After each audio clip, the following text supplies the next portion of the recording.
Comerica Park. Down the American League Division Series, the New York Yankees, the winners of the American League East, the Detroit Tigers, the winners of the American League Central. And hi everybody, we welcome you from Detroit. Brian Anderson along with John Smoltz and Ron Darling. Great to have you with us. What a thriller we had last night. The Tigers win it. They go up 2-1 in this series. Now you know the Tigers, they do not want to return to Yankee Stadium. The Yankees are facing elimination, but Ron Darling, you talked to both of these managers before the game today. They both agree that they are going to count on their prolific offenses to get them through this ball game. You know, I think the Tigers have done a much better job of hitting with runners in scoring position. The Yankees and their veterans are going to have to get so much better. If you look at their lineup, Derek Jeter so far has had 12 runners on base, no RBI, including 6 strikeouts. The career postseason for numbers for Teixeira, that's something he's going to have to answer to. And Alex Rodriguez 0 for 10 in this series so far, but he can take solace. The clinching Rangers today, Adrian Beltre started that series 1 for 11, 3 home runs today. Yeah, the Rangers await the winner of this series. Now, John Smoltz, the Tigers are going to give the ball to Rick Porcello. He is 22 years of age. He has a chance to pitch the Tigers to the LCS. Meanwhile, A.J. Burnett for the New York Yankees. He has been in the crosshairs of Yankees fans all season long. What an opportunity he has, though, tonight to extend the season for the Yanks. Well, he can make a lot of people forget about his season with a good outing today. And I think for him to have a good outing, there's some keys to his pitching. It's release point. And, of course, you've got to be able to command your fastball. But it's the curveball that I think is going to be the success. He has to be able to carry this pitch to the catcher and not bounce it and lose the release point. Very important for him to be successful and for the Yankees to continue their pinning their hopes on Mr. Burnett. And for Rick Porcello, again, the release point very important. Different type pitcher, a sinker, hard sinker. He relies on ground balls. He has a little cutter to add with that sinker, and then a very, very good changeup. And this kid's been in pressure situations before. Look for him to be excited, but carry the Tigers to the next round. Yeah, Rick Porcello, now he is the youngest pitcher in Tiger franchise history to start a postseason game. That happens next. Porcello and the Tigers, they're trying to advance. The Yankees, they're trying to stay alive. Game 4 coming up next.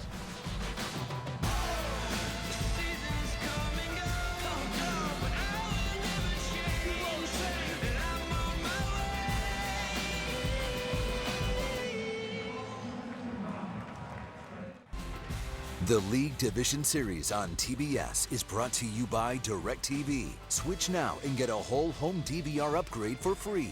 Call 1-800-DirecTV. By Nissan. Innovation for today, innovation for tomorrow, innovation for all. By Allstate. Shop less, get more. Make one call to an Allstate agent. And by Taco Bell. Think outside the bun.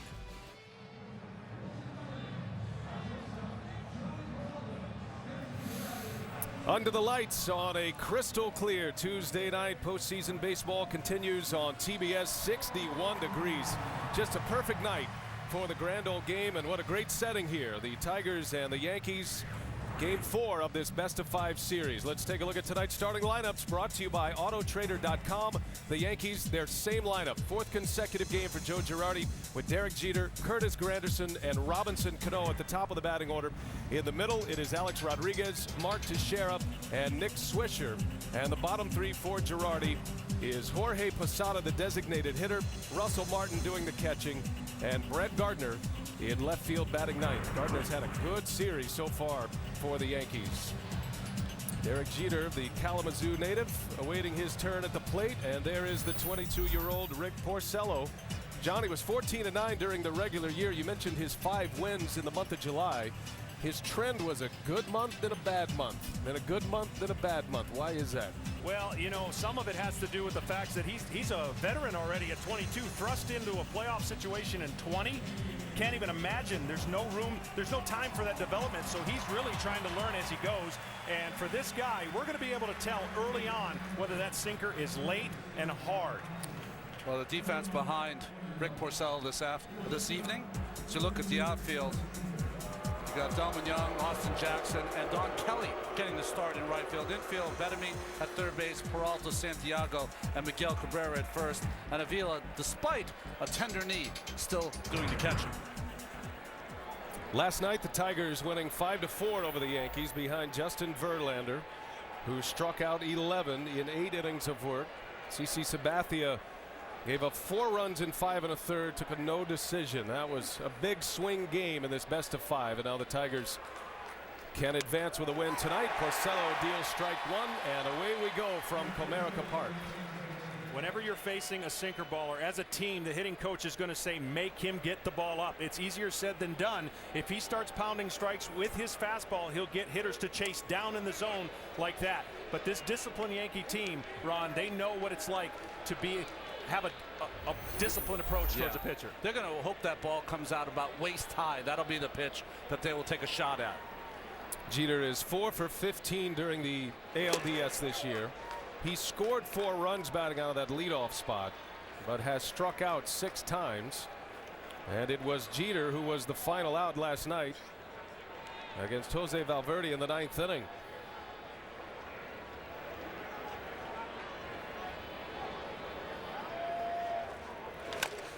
Bouncing ball to the All-Star shortstop, Johnny Peralta. There's out number 1, and that is how Rick Porcello's night begins here in Game 4. Now, the same discussion with a sinker ball pitcher. You see it throughout the course of the year, but can he contain the adrenaline a little bit? You know, sinker ball pitchers struggle sometimes in their first innings because they don't have the movement. Sometimes they are too fresh to start a ball game. Well, when you have a guy you cannot measure adrenaline, and he's been in this before, but you want to show your manager, hey, be patient with me. I'm going to last 5, 6, 7 innings. You don't want to show him the ladder, and the fact that some of those starts were good, some of them were really bad. There's no in between, it seems like, for Rick. Curtis Granderson back in the 2-hole. Granderson had a triple last night. He drove in a run in the first inning with a triple. No player in baseball has more triples in this park than Curtis Granderson. Last night was his 30th. A former Tiger turned Yankee back in the postseason against Detroit for the first time as a member of the Yankees. Well, unlike Verlander last night that started at 94 and got up to 101, Porcello really stays between 91 and 94 the entire game.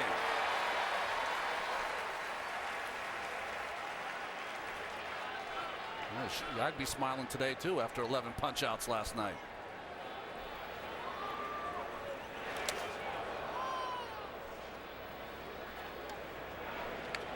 It's easy to throw harder in a playoff game. It's a lot harder to have your finesse pitches come out in the right form and the right release. These two pitchers today closely will be watching their release points. And when they're consistent, they both can dominate a game. And when they're not, they certainly are more hittable than getting outs. Granderson takes a cold strike 3. Porcello punches out Curtis Granderson. 2 up, 2 down in the first. Well, they are charged up here at Comerica Park. Here are the umpires tonight. Dan Isonia, an emphatic strike call you'll see from him tonight. Ted Barrett, Bill Welke, Tony Randazzo, and the outfield umpires Eric Cooper and Jerry Davis. Jerry Davis is the crew chief at the plate last night. Pretty tight strike zone last night. Dan Isonia is a guy who will call some strikes, and that might work to the advantage of A.J. Burnett and Rick Porcello. We'll have to see how the game unfolds. Robinson Cano with 2 away in the first inning. Back up the middle, and Peralta, what a play, spins, fires in time. Some kind of play, Johnny Peralta. Yankees go in order. Tigers are coming up. A.J. Burnett on the mound when we come back.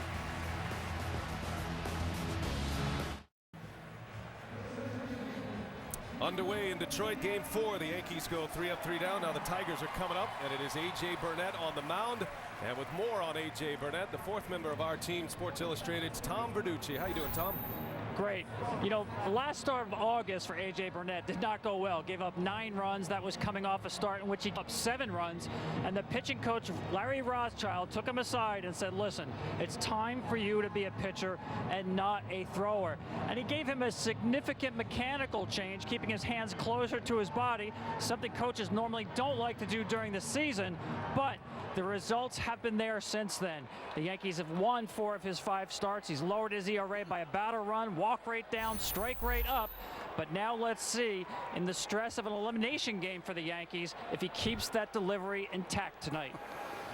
Thank you, Tom. A.J. Burnett said he would rely on a World Series start he had in 2009. He watched tape from that Game 2 back in 09. That's the memory that he wants as he begins his night tonight. Austin Jackson will lead off for the Tigers.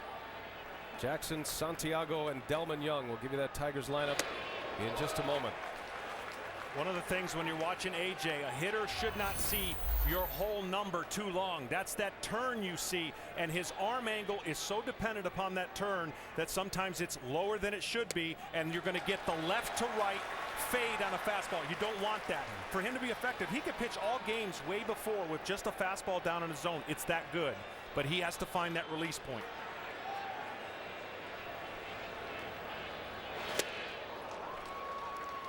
Not many pitchers can have a 2-0 count and know a fastball's coming. The hitter knows it's coming. Everyone knows it's coming and still throw it by the hitter. And that has been at the heart of frustration for Yankees fans, knowing that Burnett has great stuff. Maybe only Verlander with better stuff than A.J. Burnett with all of these pitchers that we've seen in this series so far. I was thinking about Tom's report, Larry getting together with that meeting with A.J. and having to talk to him. It reminded me of when I was 16 and my father said it's time to grow up. Same kind of discussion. Except that happens on a big league stage in New York. The former Tiger farmhand, Larry Rothschild. He pitched briefly in the big leagues with the Tigers. Rothschild is known as a pitching guru as far as mechanics go. A.J. Burnett is a big project for him.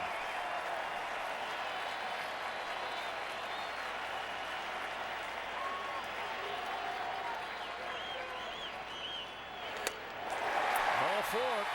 Austin Jackson draws the walk to start it for the Tigers. All right, let's take a look at the rest of the Tigers starting lineup. Brought to you by Autotrader.com. Jackson followed by Ramon Santiago. Had a couple of big hits last night. Delman Young, the home run that was the eventual game winner for the Tigers. Miguel Cabrera, Victor Martinez, and Don Kelly in the middle of the batting order. Kelly gets his first start. Johnny Peralta, the shortstop. Alex Avila does the catching. And the switch hitter, Wilson Bettamy, over at third base. The Tigers do not run much as a team, but today look for them to take advantage against A.J. Burnett. He has a slow delivery. He can have a slow delivery to home plate.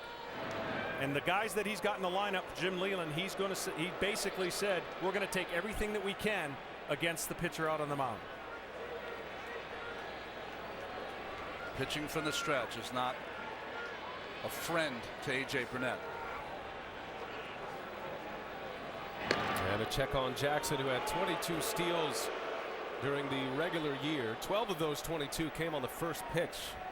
He's not yet a base stealer, but he is very fast, and he is usually anxious to run early in a count when he does go. Got a contact hitter hitting behind him. Ramon Santiago back in the 2-hole for the second consecutive game. And he bunts one in the air, and Rodriguez will make the catch for out number one. Failed sacrifice attempt for Ramon Santiago.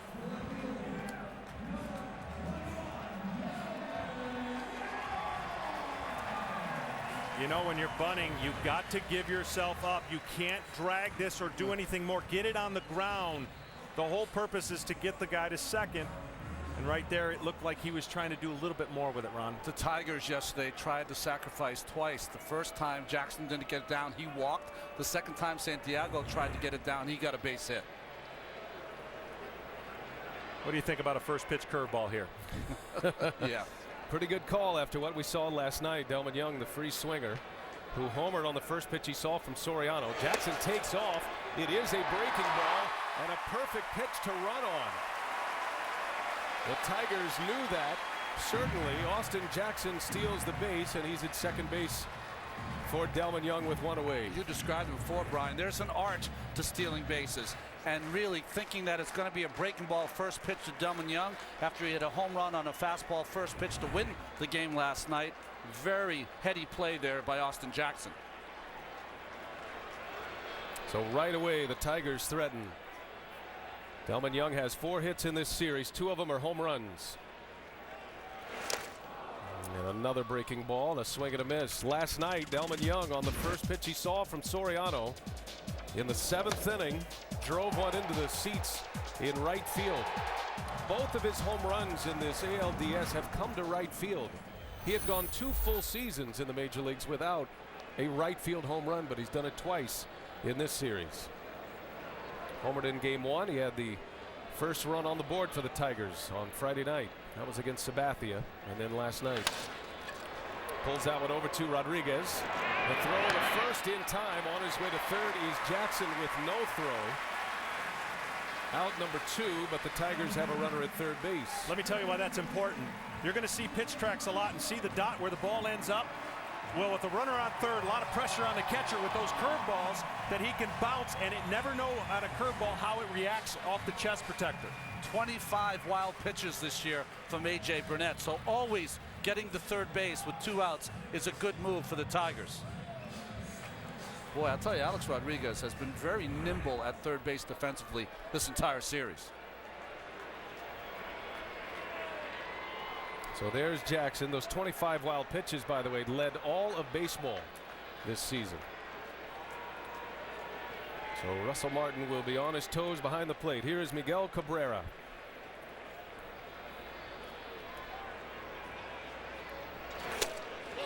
It was a night full of MVP chants from this crowd in Detroit.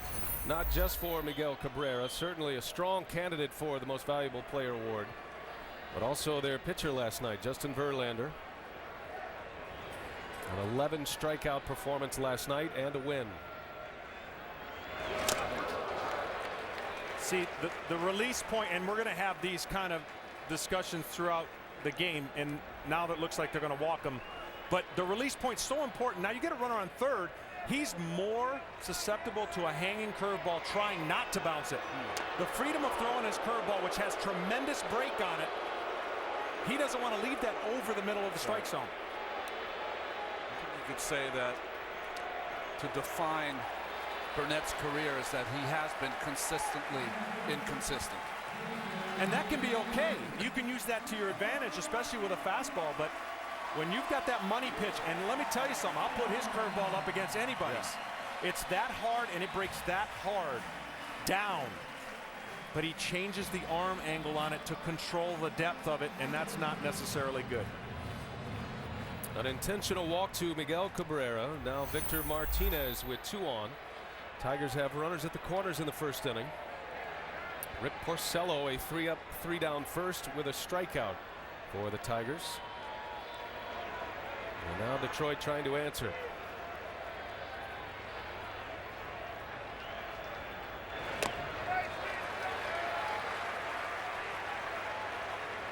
Martinez has been such a great addition to this Tigers lineup, hitting behind Cabrera. When he's walked, his average is .343, so he comes through most of the time when they try to pitch around Cabrera.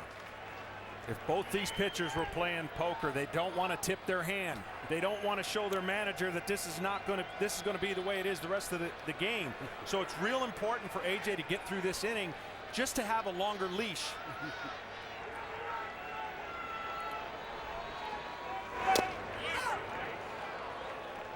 Now the key number out there for the big picture of this series, the winner of game 3 winning 19 of 23 series in division play. So the fact that the Tigers picked up game 3 will put themselves in a great chance to advance. But you can bet Jim Leyland and the Tigers treating this like a game 5. They do not want to go back to Yankee Stadium, a very tough place to play always. You're right, Brian. When the teams go in tied 1-1, that third game usually tells who's going to win that series.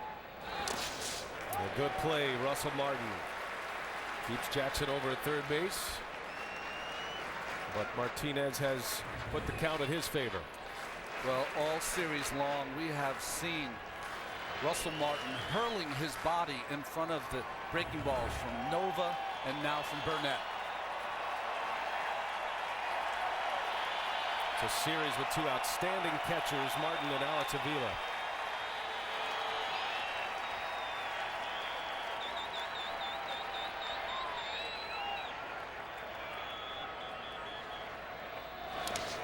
And another one. Martin gets down there again. 3 balls and a strike on Victor Martinez, who has a couple of hits in this series. He's 2 for 11. He's been hobbled a bit, as Tom Verducci reported yesterday, with the right toe. He wears a protective brace on that foot. The best hitter in the big leagues with runners in scoring position during the regular season. Well, you see Teixeira holding on Cabrera. I know he has a stolen base in this series. Get behind him, be in a better defensive position with the left-handed hitting Martinez at the plate. Way inside. Martinez draws the walk. The 3rd walk of the inning. One of those intentional, but the bases are loaded. And here comes Larry Rothschild from the Yankee dugout already. I know there's going to be a lot of talk radio just waiting. This may be the most talked about game and start of a person's career in New York, but I got to explain why it's not as easy as people think. When you lose your release point, you lose your confidence. And it's like making a putting stroke and getting the yips. Until you mechanically fix it, it's not as easy as simply say, well, just do this and throw the pitch higher. He's got to, and your evidence is what you're seeing. The reason he's missing so far, the turn of his rotation of his mechanics, the arm and the release point is not connected. Pitchers that pitch with confidence let the ball go. Pitchers that don't have confidence aim the baseball, and that's what happens to AJ at times. And it happened to CC last night. CC Sabathia with 3 walks in the 1st inning, 2 here tonight. How about this? Joe Girardi has sprung his bullpen into action early. 1st inning, Corey Wade is getting loose. Don Kelly for the Tigers will bat.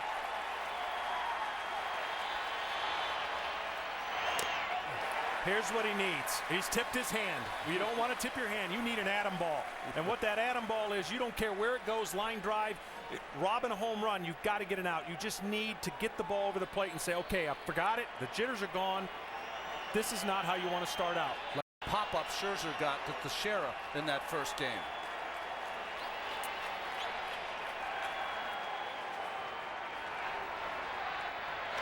Don Kelly, center field. Granderson came in, now going back and makes the catch. Curtis Granderson on a missile off the bat of Don Kelly. There's your atom ball, John Smoltz. Right at him, almost over him.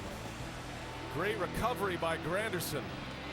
And the Tigers cannot score.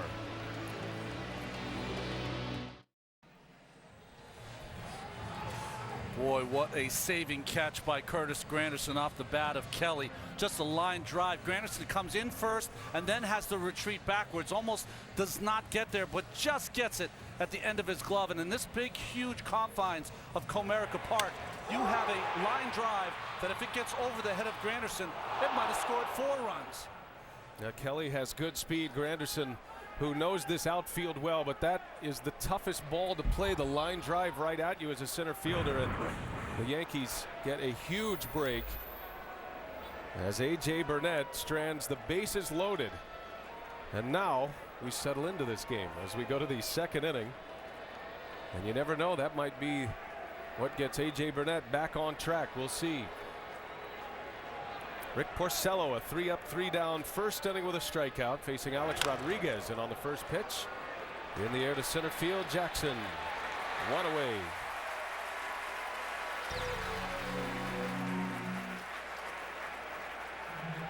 We're just underway from Comerica Park in Detroit. Great to have you with us tonight.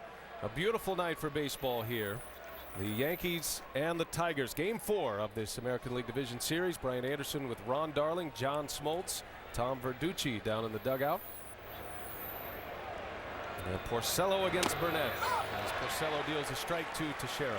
Now, I know the numbers don't bear it, but if I were Rick, I would be careful with Teixeira. This is the type of pitcher that Teixeira can connect with power and hit with gaps. I know the numbers don't show it. Teixeira rips one right into the shift. Santiago playing in a rover position out there in the grass. 2 men are out, and another atom ball, John. Yeah. Well, again, he tried to throw a cutter in, and the cutter is not going to be anything but a show pitch for him because that sinker moving away from left-handers, you don't want left-handed hitters diving. And one of the reasons that he throws that pitch for effect is so he can get more room on the other side of the plate. Teixeira's had a couple of line drive outs the last couple of days. Something his manager Joe Girardi referenced last night, saying his at-bats are still okay. Thinks he can have a big night tonight. Here's Nick Swisher. You know, though, Brian, we showed in the pregame that his average now around 200 career and postseason, and when you line up like that, the frustration only grows.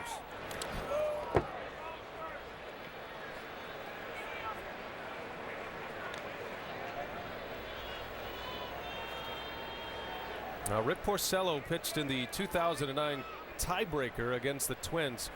One of the greatest regular season games. If you remember, a 12-inning game. It was eventually won by the Twins.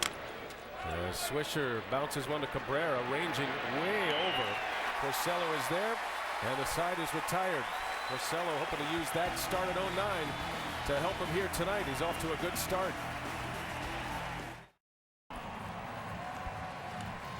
This American League Division Series coverage on TBS is brought to you in HD by BMW, the ultimate driving machine. Tigers coming up, bottom of the second inning, and Johnny Peralta will lead off against A.J. Burnett, who survives the first inning. 2 walks, 1 intentional walk, 3 total, but no hits and no runs as Peralta fouls it away. Peralta has already made an impact on this game. A terrific play robbing Cano of a base hit in the first.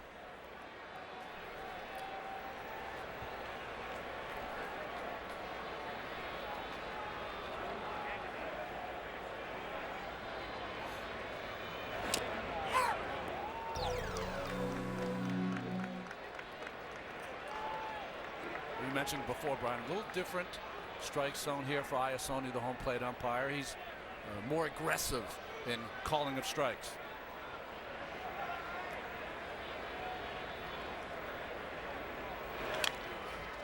Bouncer backhanded by Rodriguez. Still has a great arm and guns Peralta out for the first out of the inning. We'll see if the nerves of A.J. Burnett calm somewhat after getting out of the first. Never know, Burnett has that kind of stuff. He can mow through a lineup. Burnett had a good start his last time out of the regular season against the Boston Red Sox. But the only reason he starts in this division series is because of the suspended game on Friday. He was not in the starting rotation originally. Joe Girardi was going to bring CC Sabathia back on game 5 or for game 5. Burnett had started in the bullpen. Now he ends up trying to keep the Yankee season alive. Alex Avila with 1 away. The Tiger catcher looking for his first hit of this division series. He's 0 for 9. See, those last 2 deliveries are very quiet, looking like he's playing catch with the catcher. In the first inning, he was trying to force it, understandably so. You're trying to change the world in one start. He's got a lot of pressure on him, but when he plays catch with the catcher, no liver arm, no more ball that carries. When I call carry, it has that extra life on it with his fastball. Right back to Burnett. Calmly makes the play. Cano-like makes the play to first for the second out. Usually a pitcher like Burnett does not end up in great fielding position. It ends up really with his back towards the plate, but the ball is perfectly placed on his glove side, and he makes the easy play.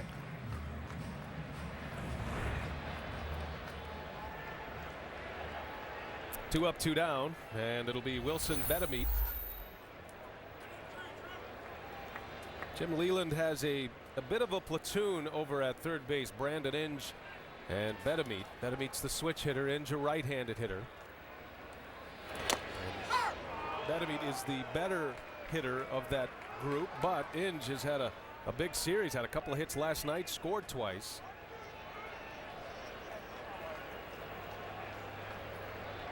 Leland likes the left-handed bat against A.J. Burnett this evening.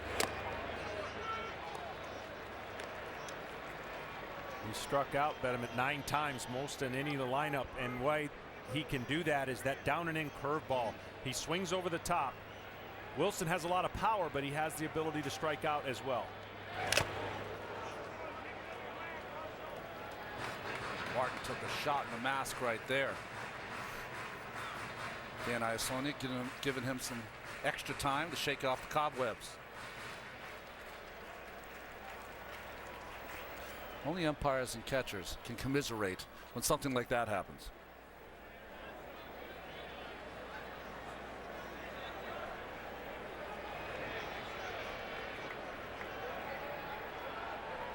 Now Burnett could use a quick inning after the 3 walks in the first. 2 up, 2 down in the second. And Benabeat, a strikeout victim. Different guy in the second. A.J. Burnett picks up his first strikeout in a 3 up, 3 down second inning.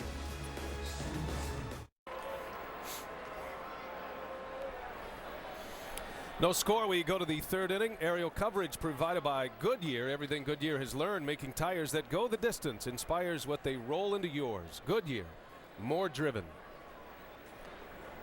Another sellout here at Comerica Park. And the Tigers and the Yankees. No score as we head to the third inning. Rick Porcello has retired the first 6 with a strikeout.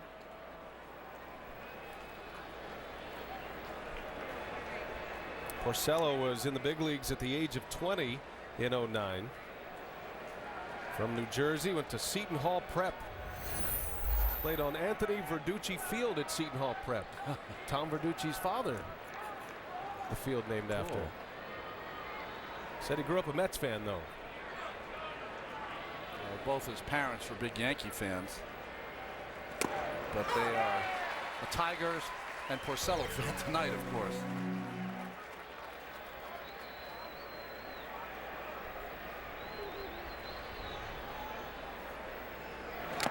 Jorge Posada hit by a pitch, and Posada will reach.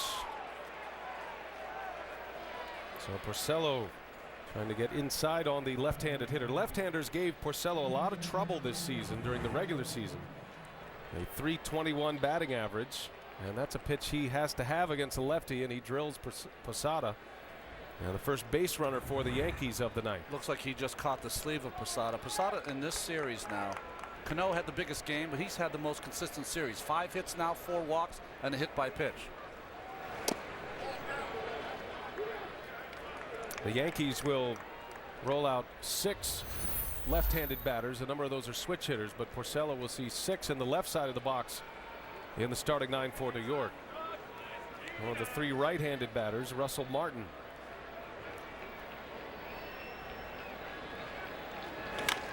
And a hot grounder under the glove of Peralta. First hit for the Yankees. And 2 on to start this third inning. Yankees getting production from the bottom of their order in the third. So far the approach is you watch this sinker and you want to get him to pull it a little more. He stays up the middle just underneath the glove. Haven't seen many changeups yet. Going after these Yankee hitters with sinkers, trying to get a lot of quick outs and ground balls. And we'll see when he starts mixing in that changeup. Going with his hard stuff first time through the order. Now he is a pitcher that counts on the double play ball, but almost impossible to turn a double play on Brett Gardner. And we'll see if Gardner is up there to bunt.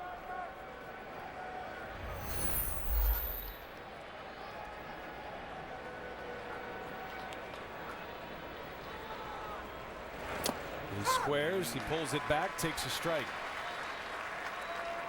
Gardner has been one of the Yankees' most clutch hitters in this American League Division Series. 4 runs batted in. He has a couple of hits with 2 strikes and 2 outs in run-producing innings. Twice he's driven in 2 runs with hits. He had one last night that tied the game in the 7th.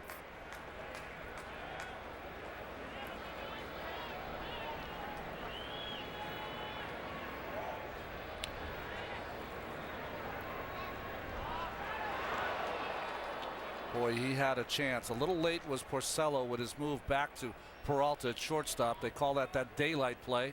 And to see daylight between the runner and the shortstop, turn around and throw.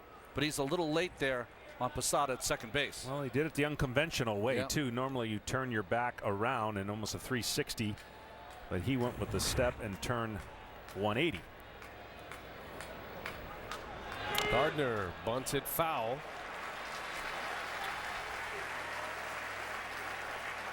Well, guys, last night, Joe Girardi looking for some big hits with runners in scoring position. There have been very little activity for the Yankees with the exception of Brett Gardner in the series. Well, he stays inside the ball so well where he doesn't try to do too much. Use the power and velocity to his advantage and found the gap. The Yankees with runners in scoring position, 3 for 24. Gardner has 2 of those 3 hits with runners in scoring position so far through the first 3 games.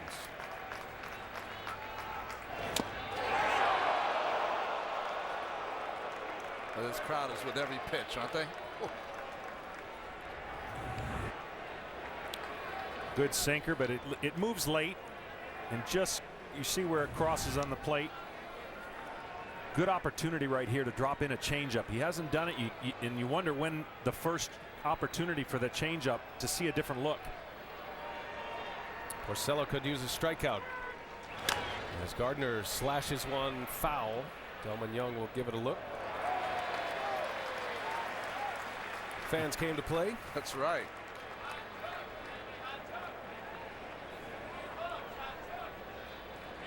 I think this is what Gardner does so well, especially in that 9 spot. He'll make that pitcher work, fouls off a lot of tough pitches.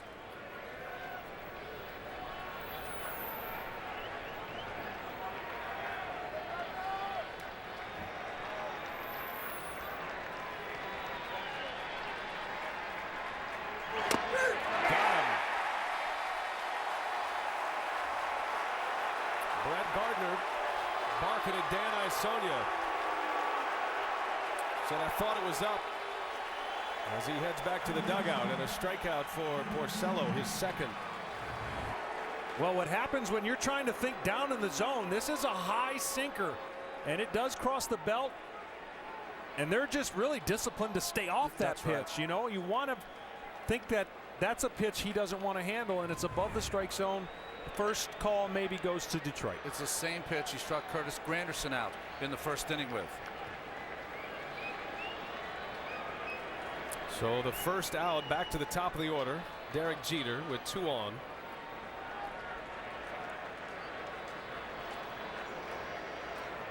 And we said earlier, you want him to get the ball up, but in the top part of the strike zone, not above it. That would have been a hard pitch for Gardner to do much with.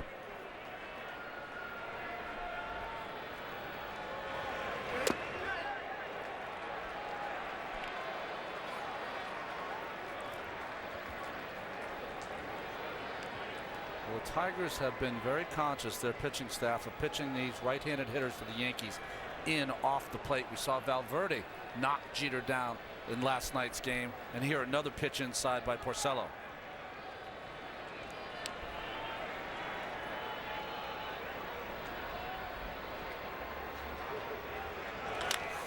Jeter into center field. A long run for Austin Jackson, still going back. That ball's carrying, and it is down. It goes to the wall. Coming in to score is Posada. Martin is right behind him to throw to the plate. The tag, safe is the call. 2 runs are in. Derek Jeter, with his first hit with a runner in scoring position of the series, has given the Yankees a 2-0 lead.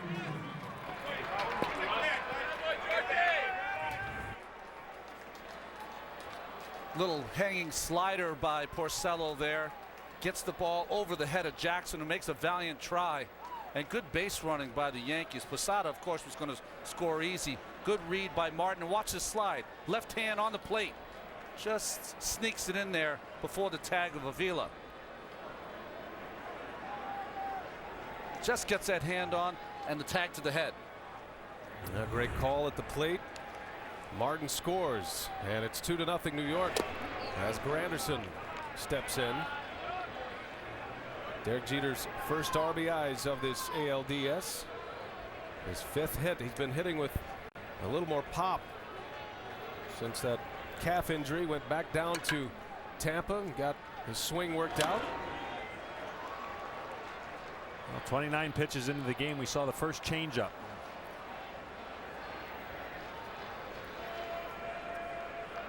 These Yankee hitters, I know, again, statistically, they all would like to be better.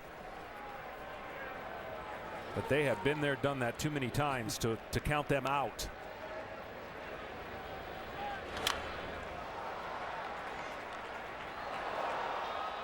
Now, how big is Curtis Granderson's catch going to loom in this game? It was in the first inning.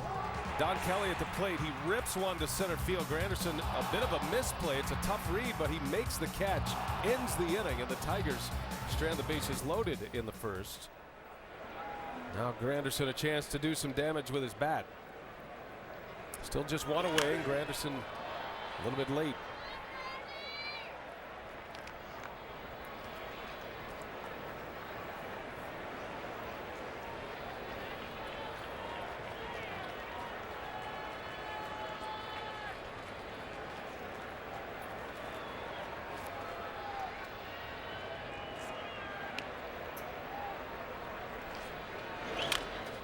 Rolls over one towards second. Santiago makes a play for out number 2. Jeter will advance to third. Porcello with 2 gone now, and he'll face Robinson Cano.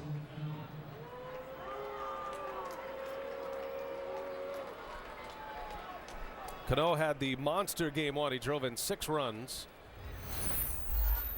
Part of a 6-run 6th inning.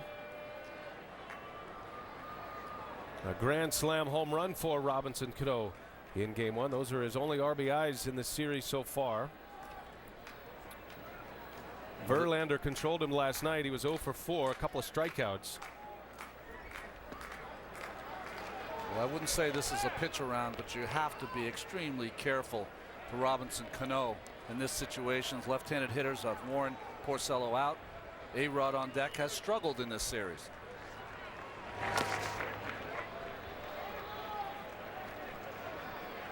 All 6 of Cano's RBIs in game 1 came with 2 outs. Yankees doing a lot of 2-out damage. 10 of their 18 runs in this series so far coming with 2 outs.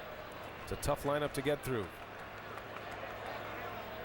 Joe Girardi counting on his offense tonight. He made that point clear earlier today as Cano lifts one in the air to center field. Jackson going back. And he'll make the play. The side is retired. It is Derek Jeter who delivers in the third. A 2 RBI double, and the Yankees are on top in game 4.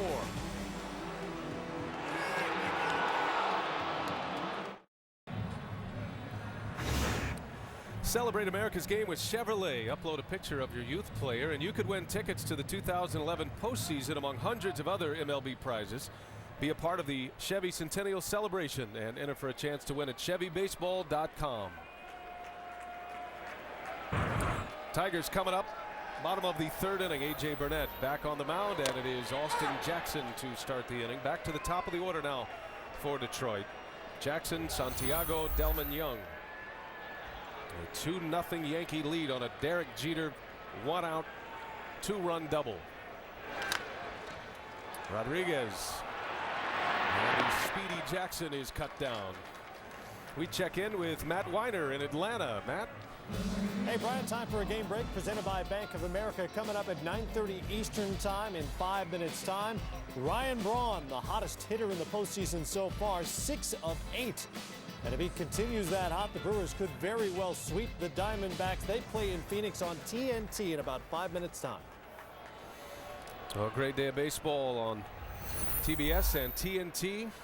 Everybody in play. The Texas Rangers advancing earlier today. They are awaiting the winner of this series. As Ramon Santiago with 1 away. Phillies got a win today over the St. Louis Cardinals. Brewers could advance with a victory in a little bit.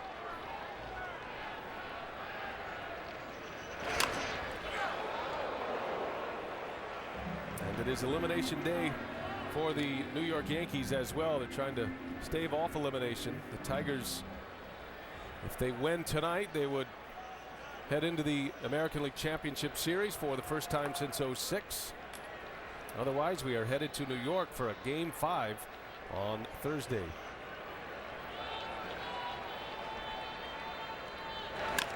Back up the middle. Jeter is over. And Jeter gets his man. Classic Derek Jeter ranging up the middle to make the play. 2 gone.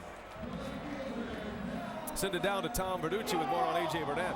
Well, we saw Yankees pitching coach Larry Rothschild go to the mound in the first inning, but the major tutorial work can be done between innings. And when he came off the mound in the first inning, Rothschild makes sure that he follows A.J. Burnett back to the clubhouse. Obviously, do a little more tweaking with the mechanics. Now, A.J. came out of that first inning throwing 14 balls out of his 21 pitches. Since that tutorial, he's a different pitcher, has missed the strike zone only with one pitch in these last 2 innings. Yeah, 5 first pitch strikes in a row until that pitch right there. But you can just tell that the ball that is getting to the catcher now is staying on plane. That release point, he's actually looking like he's playing catch to the catcher instead of trying to throw all his pitches. A 21 pitch first inning. Delman Young with 2 outs in this third. So Burnett has retired 6 straight now with Young batting.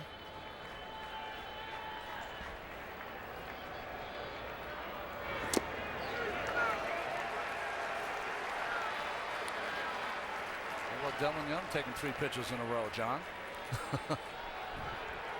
Very aggressive.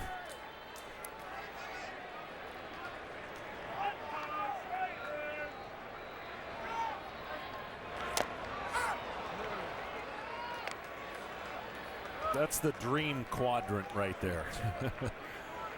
You don't get beat too often when you can pound those pitches right there on that corner.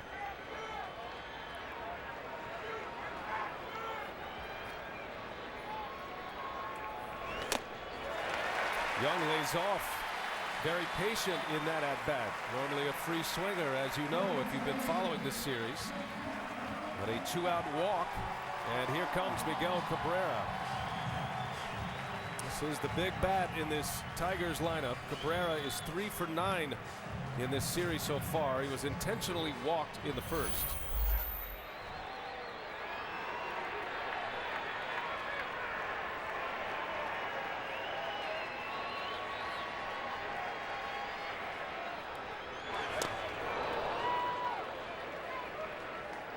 And see what happens when you start throwing your fastball for strikes. That ball started where his fastball would start, and even though it was way out of the zone, the hitter doesn't recognize it till it's too late. When you're erratic and you're spraying your fastball around, the recognition's a lot easier for the hitter, and he lay off those pitches.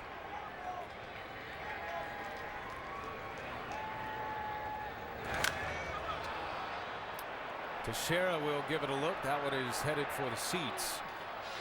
As Burnett able to get one by Miguel Cabrera. To 0-2 it goes. Cabrera coming off a huge year. 344 average, 30 homers, 105 runs batted in. He won the batting title. He hit .429 in the month of September. He entered this postseason as one of the Tigers' hottest hitters. Matter of fact, one of the hottest hitters in all of baseball. Only had the best average for 4 days during the season, the last 4.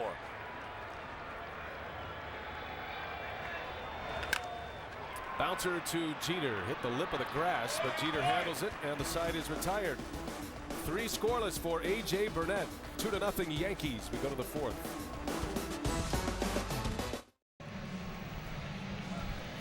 The Yankees have a 2-0 lead on a Derek Jeter 2 RBI double as we head to the 4th inning. Alex Rodriguez will lead off, and Ron, the pitching pattern of the Detroit Tigers against Rodriguez pretty well defined at this point of the series. Well, when you're a pitching staff, you're trying to execute a game plan, and against A-Rod, who doesn't have any hits in this series, they have been outstanding. They have gone in off the plate early and often. They've gotten 7 of the 11 outs on the inside part of the plate, and it's not, you usually don't go against a great hitter like Rodriguez with just one pattern. You usually have to mix it up. But so far, because he didn't play a lot in September, they've been able to just really rush him inside. To me, though, the more they pitch him inside, he just feels at one point Rodriguez is going to turn on one. He might have just missed one in the 2nd inning. Hit one hard to deep center field for an out. Missed it on the barrel a little bit. Porcello comes right back in there. And I guess the question, John, for Rick Porcello, is he effective enough to command that part of the plate consistently? Well, he has had better success against right-handers, so that means to me, yes, the sinker gets to the spots against a right-hander more often than it does to a left-hander. You know, the interesting thing about Porcello tonight, he's gotten 2 strikeouts on left-handed hitters up in the strike zone with those high sinkers. That was a high one there. So sometimes you get strikeouts, and it doesn't mean that you're pitching well. He is up in the strike zone. That is not good. Yeah, to me, that would be a little bit of a warning sign to continue that theory and make that work throughout the game. These hitters are too good.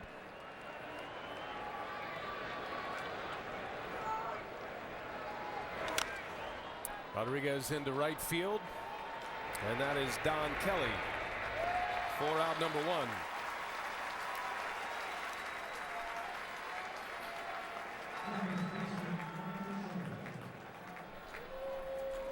No catch game highlights, interviews, and exclusive post-game analysis from Tom Verducci and the staff of award-winning SI writers at si.com/MLB.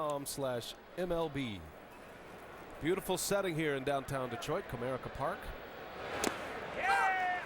With a Yankees win, this series will shift to New York on Thursday back at Yankee Stadium. They earned the home field advantage with the best record in the American League this season. The Yankees, as Teixeira is drilled.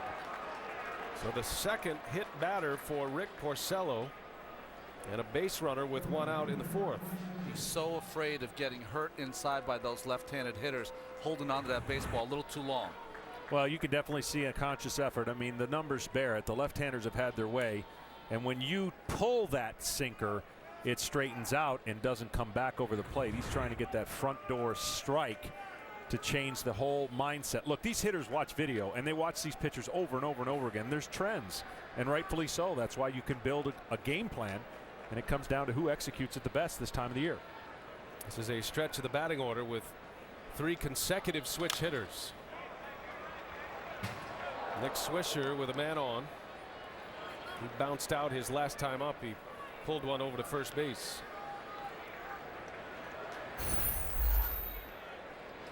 See those numbers right there. That is unusually high for a sinker baller to have a left-hander's average that big against a right-hander's difference.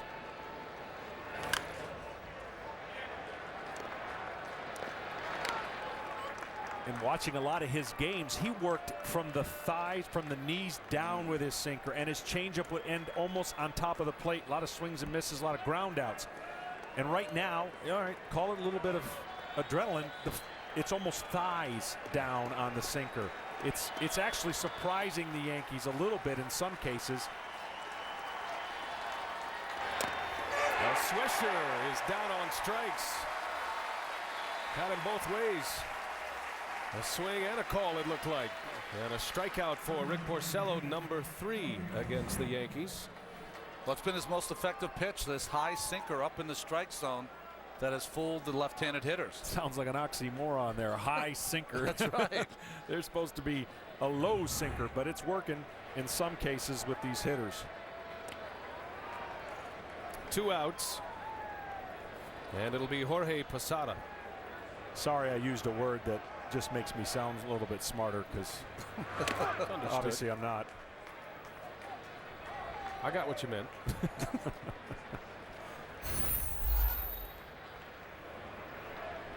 Posada was hit by a pitch his last time up. He scored the first Yankee run. He was just ahead of Martin on that 2 RBI double by Jeter. That was in the 3rd.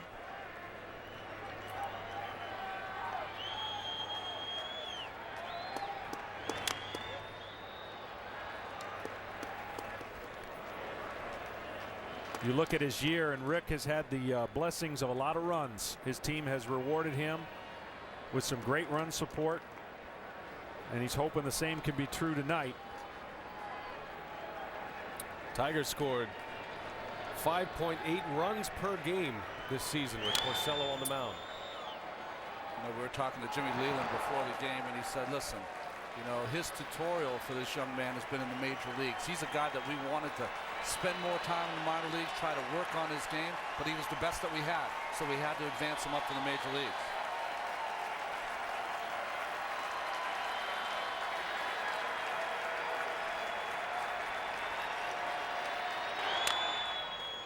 Just foul, Posada. Count stays at a ball and 2 strikes. Well, what a hunch. Joe Girardi played with Posada. There were some questions whether he would even be on a postseason roster, much less start in a postseason game. He has started all 4, and Posada is 4 for 8. He's had a good series. He's also walked 4 times and has been hit by a pitch.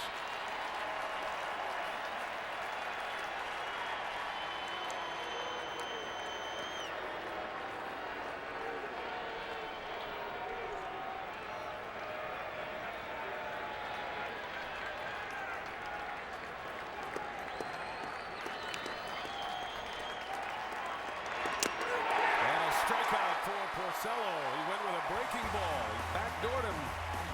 Back-to-back strikeouts. Tigers lead 2-1 in this series. Yankees up 2-0 in Game 4. TBS October 18th. Prepare for nerd domination. Don't miss The Big Bang Theory. All new to TBS Tuesday, Wednesday, and Thursday night starting October 18th. No way to say that without a smile. Sorry. 2-0. The Yankees have the lead. Trying to get this series back to Yankee Stadium Thursday. It was a Derek Jeter 2 RBI double. It came with 1 out in the 3rd inning. Burnett has settled down. He's issued 4 walks. 3 of them came in the 1st inning. As Victor Martinez leads all 4 of the Tigers here in the 4th.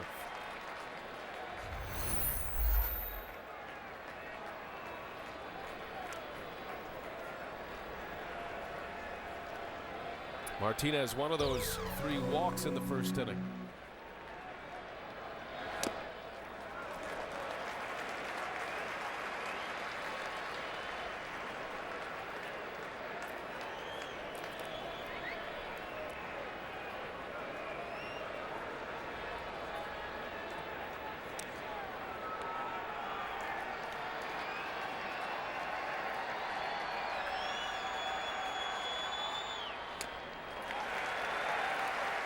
Burnett quickly to 3-0, coming out here in the 4th, falling behind. Don Kelly knew due next. He had the line drive out that ended the 1st inning.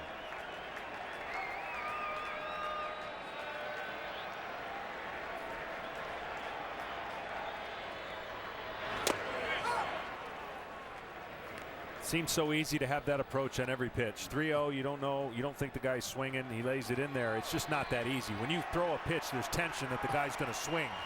And in 3-0, you're pretty much relieved of some of that tension.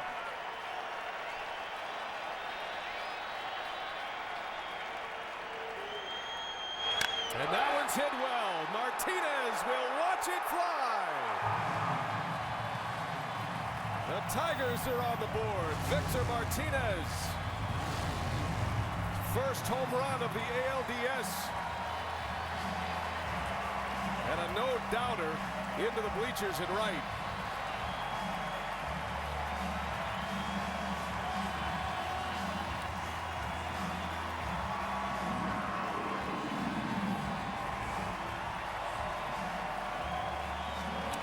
One fastball right down the middle to go along with those. We mentioned the 25 wild pitches of A.J. Burnett. Also gave up 25 home runs during the regular season.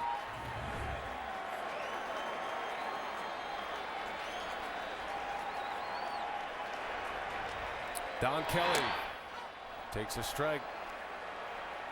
Martinez with his 3rd hit of this division series. First home run, now 2 runs batted in.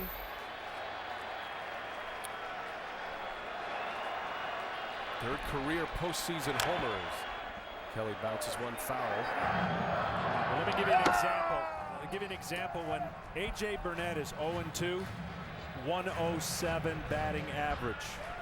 So that's how key it is for him to get to 2 strikes versus pitching behind.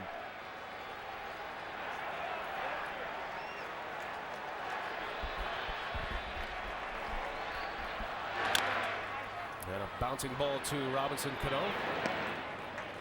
And Kelly is retired. Well, in between innings, we had a chance to catch up with Joe Girardi, the Yankees manager. It's time to talk, brought to you by Charles Schwab.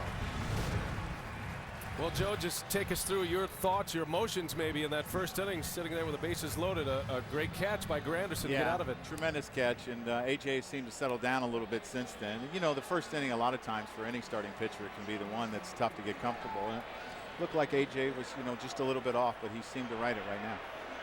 Well, Joe, your hitters have still had good at-bats. Sometimes the results don't indicate how your at-bats and the approach, and sooner or later it's going to work out. Yeah, I mean, you keep putting up good at-bats, you're going to get hits. I mean, you can look at the ball that Robbie Cano hit, and it looks like it's an out.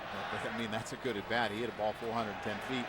And that's all you can ask the guys to do is get good at-bats, and let's see what the results are. That is a fair ball. Johnny Peralta down the line. Peralta will settle for a double as he gets caught up in the corner. And here come the Tigers in this fourth inning. A home run by Martinez, a double by Johnny Peralta.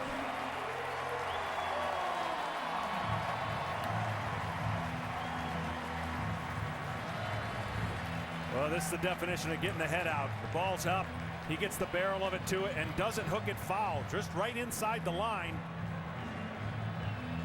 They're starting to see the fastball a little bit better. Got to mix in some curveballs and changeups. Nice job by Jerry Davis down that left field line. He was right on top of that play.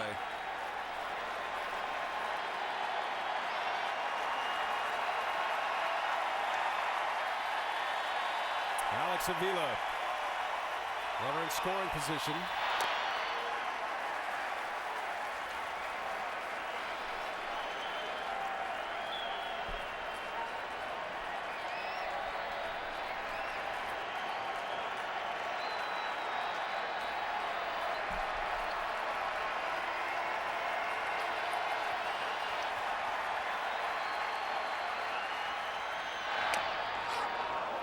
A spinner in there for a strike for Burnett.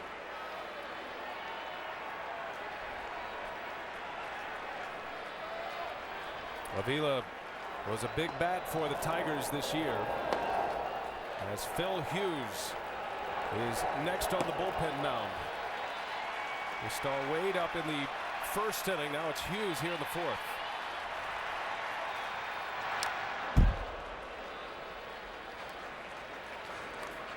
Both managers using the same terminology today concerning Burnett and Rick Porcello. Short leash. And obviously for the Yankees, this is an elimination game. The leash probably much shorter than it is for Leland with his starting pitcher tonight.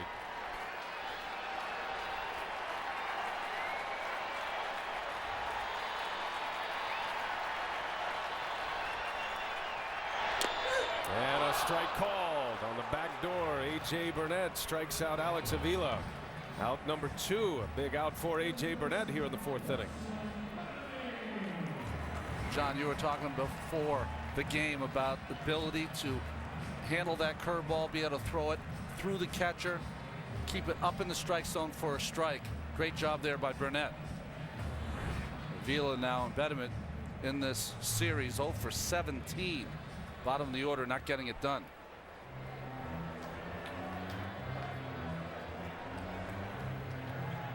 Avila the second out. And now Burnett will face the 9-hole hitter for the Tigers, Wilson Betemit. All of Betemit's at-bats in this division series have come as a left-handed hitter. He is 0 for 6. Burnett struck him out in the second inning. At the tying run at second base.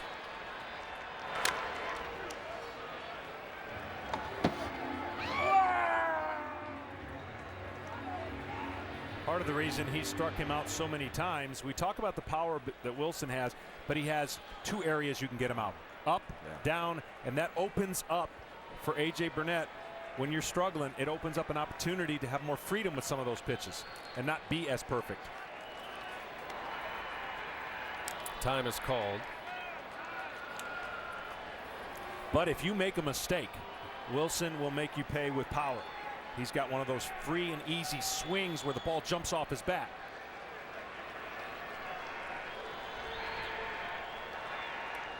He chased one. Martin can't find it. And Peralta's on his way to third base. Martin blocked it, but didn't feel where it came off and did not hear anything from either Burnett or the dugout. And it was Easy for Peralta to make it. That'll be a wild pitch. The problem for catchers, when they lose the baseball, a lot of times they'll get pitchers to point and say, it's right there, it's right there. What does that mean? We all do it. We do it every time, too. Well, all he's got to do is throw it right back in that same area, and that's easier said than done. But if he bounces it again, same result.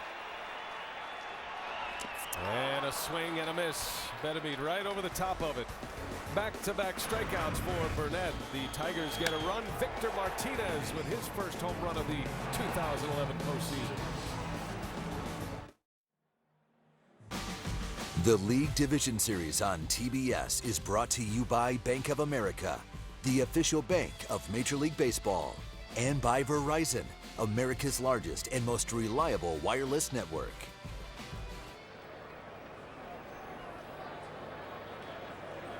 Tigers are on the board. They get a run on a Victor Martinez home run in the bottom of the fourth.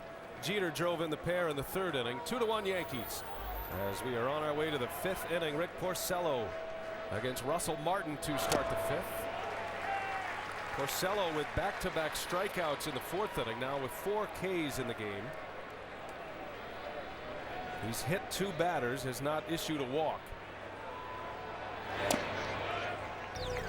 Porcello's only given up 2 hits, but one of them was Jeter's double with 1 away that plated 2.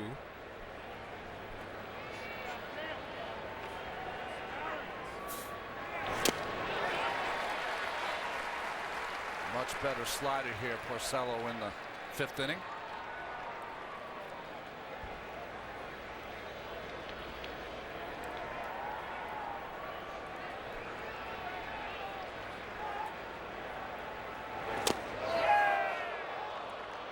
Martin would not chase.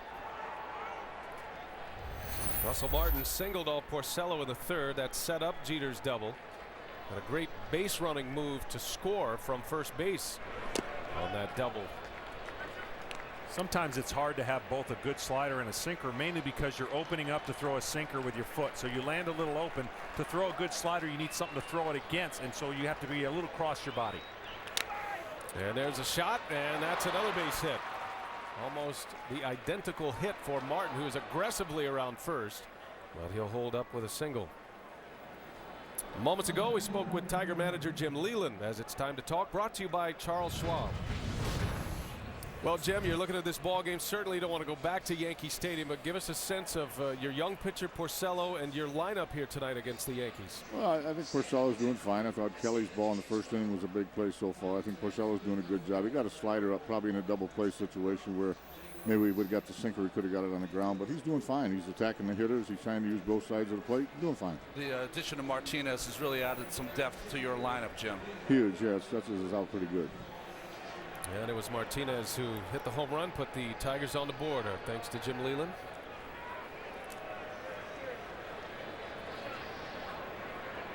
Leyland trying to get a club back to the World Series. It would be his 3rd World Series if he can march through the postseason this year. Was a World Series winner with the Marlins in '97, and then of course in the World Series in '06 with these Tigers.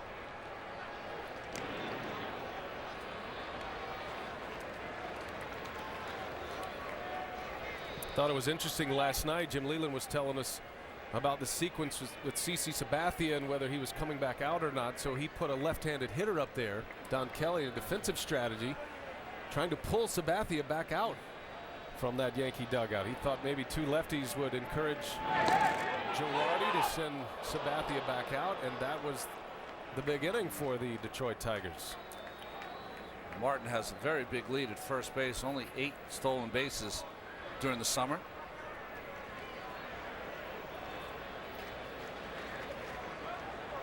Everybody assumes a catcher is a slow runner, but not the case with Russell Martin. And Gardner slaps one opposite field, a base hit. So Brett Gardner continues his hitting ways. His 4th hit so far. He's 4 for 11. Back-to-back singles to start the 5th inning. Well, you draw the third baseman in, Betemeed, and you just lace one over his head down the left field line. That is classic Gardner right there. And again, the Yankees getting some people on and down in their order before Jeter gets up.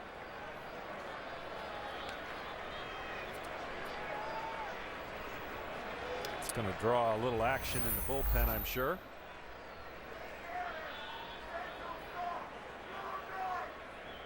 Derek Jeter driving in a pair in the third. Another opportunity to drive in some runs here in the fifth. He's bunting right back to the mound. Porcello going to third base, and Betemit makes the play. Oh my goodness, what a play that was. Betemit coming in for the bunt, had to retreat. That could have been a disaster for the Tigers.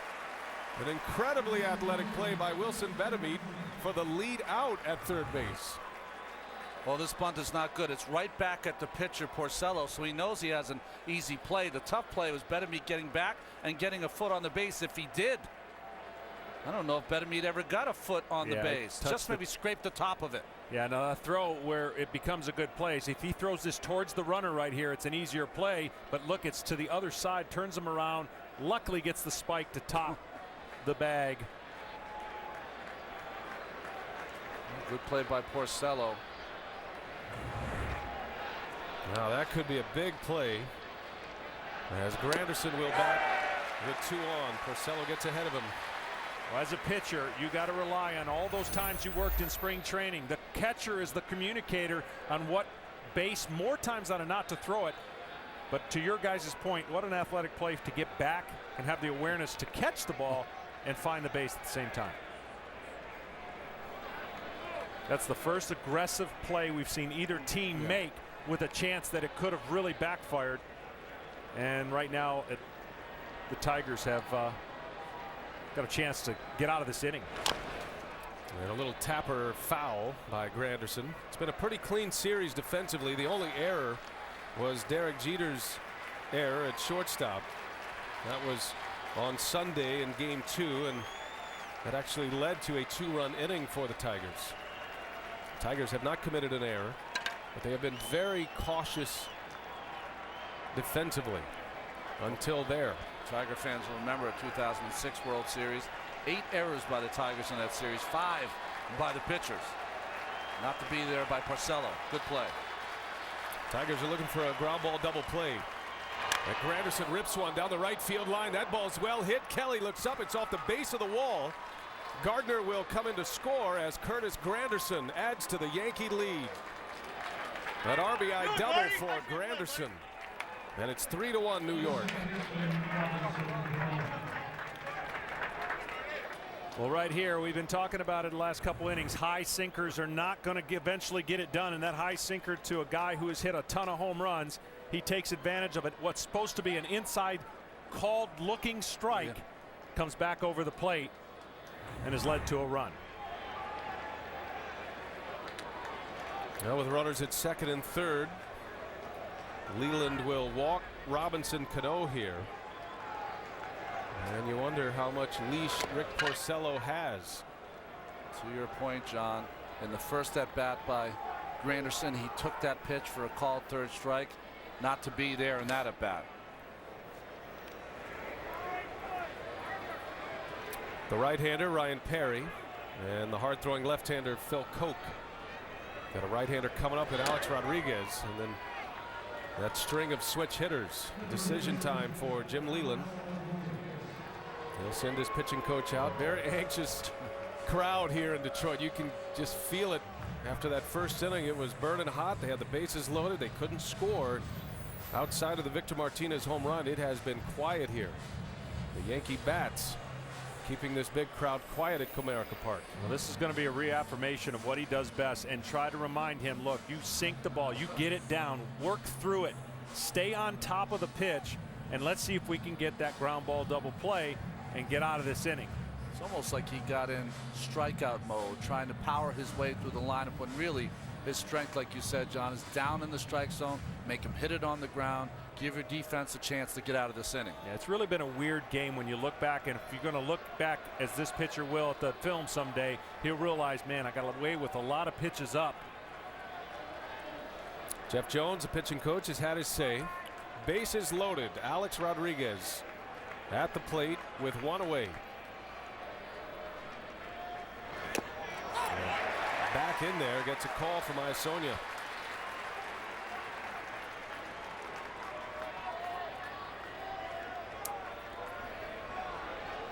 Granderson makes it a 3-1 Yankee lead in the 5th. RBIs tonight from Granderson and Derek Jeter so far.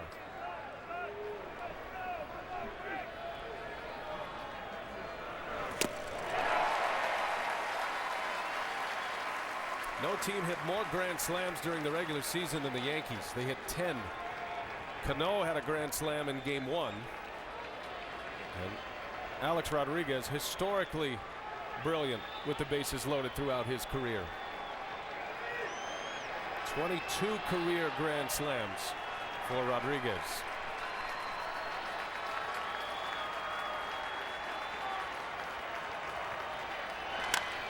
In the air, left center. That is plenty deep to score the run.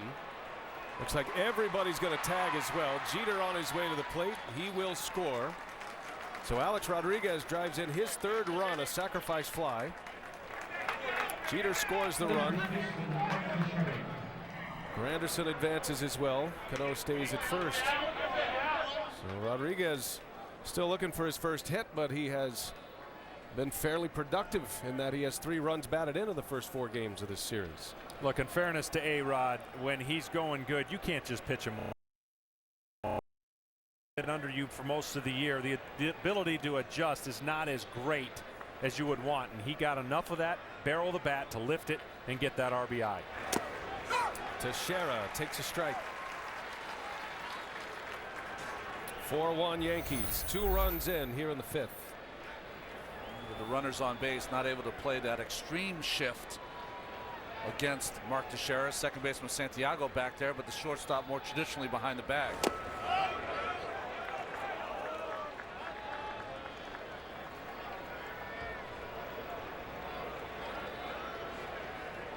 Jim Leland taking a chance, trying to get his 22-year-old starter to get through this 5th inning.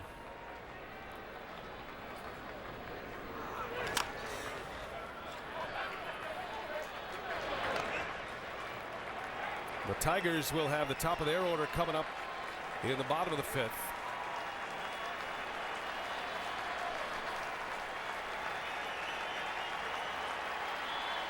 Leland has 2 relievers ready in the pen. He'll let it ride with Porcello.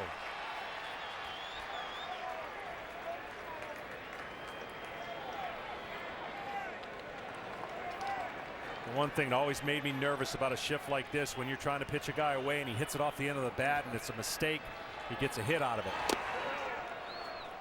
That shift paid off for the Tigers against Teixeira in the 2nd inning. Hit a line drive right to Santiago, who was out in the grass. In a normal defensive alignment, that would have been a base hit.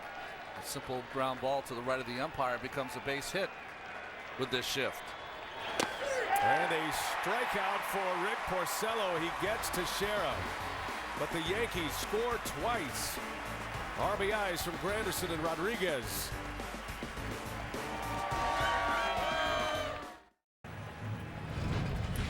Here's the best of the game, brought to you by the Audi A8.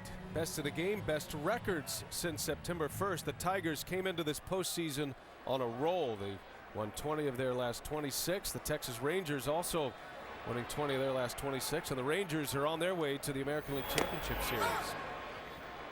And who will they play? A matchup of the Tigers or the Yankees. A.J. Burnett.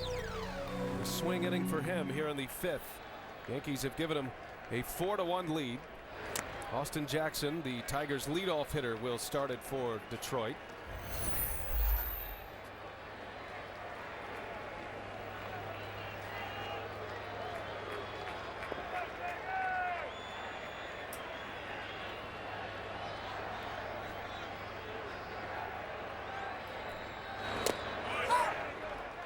Able to get that breaking ball over is A.J. Burnett. He finished the 4th with a couple of strikeouts. Gave up the home run to Martinez, but stranded Johnny Peralta at 3rd base.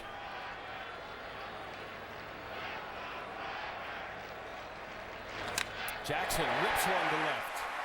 A base hit for the Tiger leadoff hitter. Well, as you can imagine, a year that's been as inconsistent with A.J. Burnett in shutdown innings when his team has given him runs.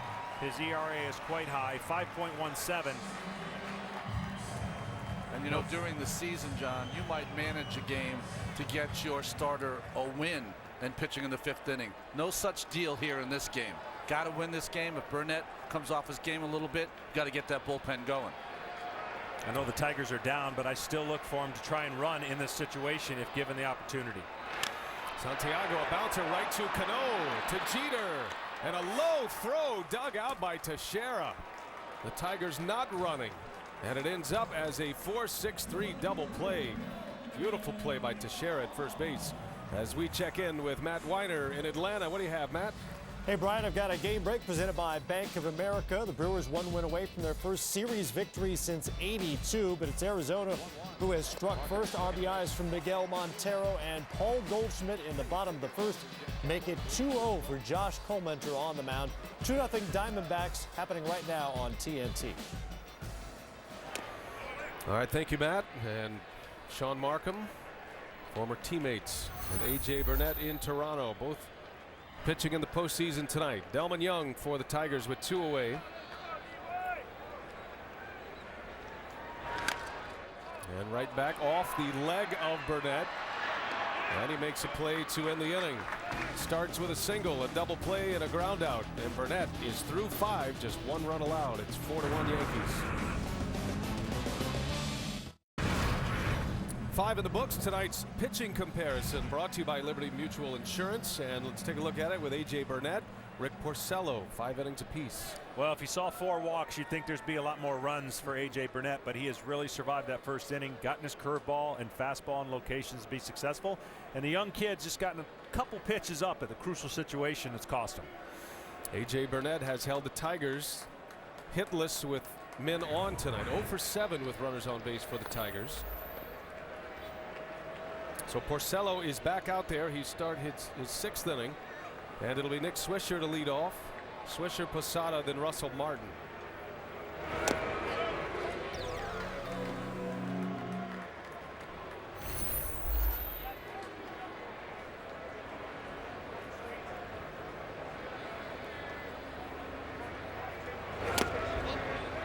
Well, the bullpen quiet for the Yankees. You figure Burnett will get a chance to start the 6th inning as the Yankees try to shorten this game with their terrific bullpen. Rafael Soriano, David Robertson, and of course Mariano Rivera. Tough team to come back on are the Yankees, especially with the last 2 pitchers, Robertson and Mariano Rivera. And with a day off tomorrow, no question they'll be out there for multiple innings if Girardi needs them.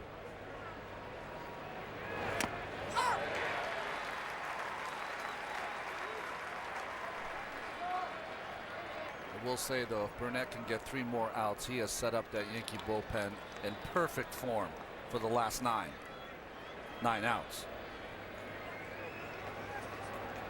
The Tigers have the middle of their batting order coming up in the bottom of the 6th. Cabrera, Martinez, and then Don Kelly. As Swisher, there's a backhanded play by Santiago, and he makes the play. Well done. Well, seeing some very good defense in this game by both teams. Well, Santiago's got his name in the lineup, and one of the reasons he plays is he does all the little things, and he's a little better defender than Rayburn. Goes to his right, and the easy throw to first base for the out.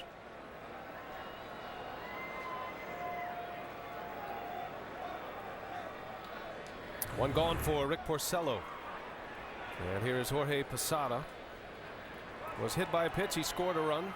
That was in the 3rd inning, part of that Derek Jeter 2 RBI double. Posada struck out looking to end the inning in the 4th.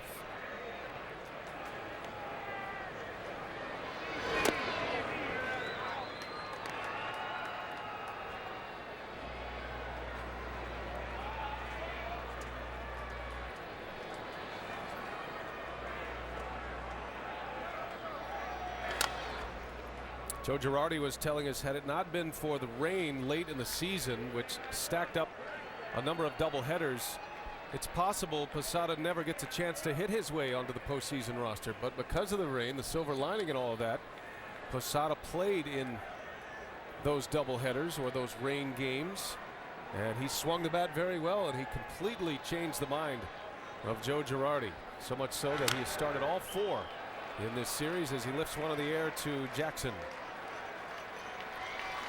2 outs for Porcello. Beautiful night in Detroit. Aerial coverage provided by Goodyear. Everything Goodyear has learned, making tires that go the distance, inspires what they roll into yours. Goodyear, more driven. Comerica Park, the jewel of downtown Detroit. Great ballpark. Opened up in 2000. They've had an all-star game here, a World Series back in '06. And they are hoping for more postseason baseball this year. Russell Martin with 2 away has 2 hits tonight against Porcello, both singles. And both right back up the middle. He's been key for the Yankees, 2 innings that they scored runs. You get production out of the bottom of that lineup and you know what's turning over on top, and certainly has started 2 rallies. A real steal for the Yankees. Russell Martin, who started his career with the Dodgers, was so outstanding early, kind of lost his way for a while, but has come back and not only offensively has added to this great lineup, but also defensively in his calling of the game and the handling of his pitchers. He also makes that great slide at home plate. If he doesn't do it anyway but that, he's more than likely out. And with all the different type of plays we've seen at home plate, a catcher going into a catcher, you don't see those kind of slides. Very athletic play. In the air to right field. Back is Kelly.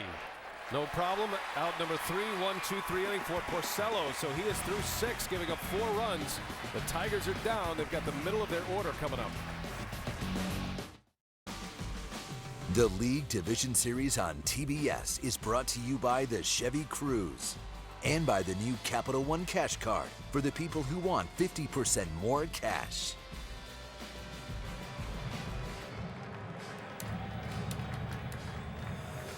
Game 4, ALDS, Yankees Tigers. And the Yankees facing elimination tonight. They have responded with the bats.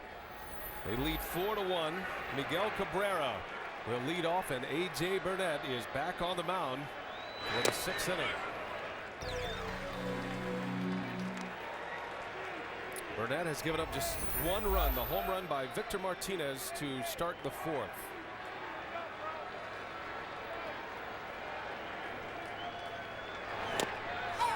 Miguel Cabrera takes a strike from Burnett. Cabrera, Martinez, Don Kelly due to hit in the 6th inning. Well, you know, Joe Girardi would love to get Burnett through this 6th to set up his bullpen the rest of the way. Well, nothing in this game is 100% and foolproof, but based on Mr. Rivera in the bullpen, you got about 2 innings to try and make up ground. Because if the Yankees have the lead, we all know how good that man is, and you play a game differently when you're facing the Yankees. It's a shorter game, period. Yep.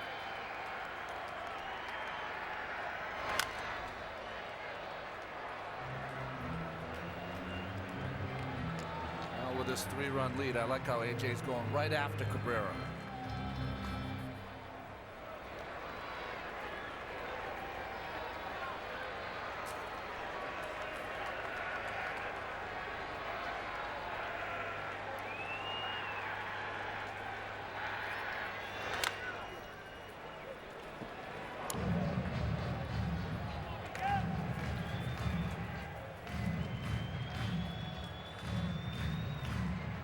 Now Rick Porcello, terrific so far. I mean, you have to give him credit. He comes out, he holds a powerful Yankee lineup to 4 runs. He has certainly kept his club in the game and had a 1-2-3 6th inning. That gives the Tigers a chance.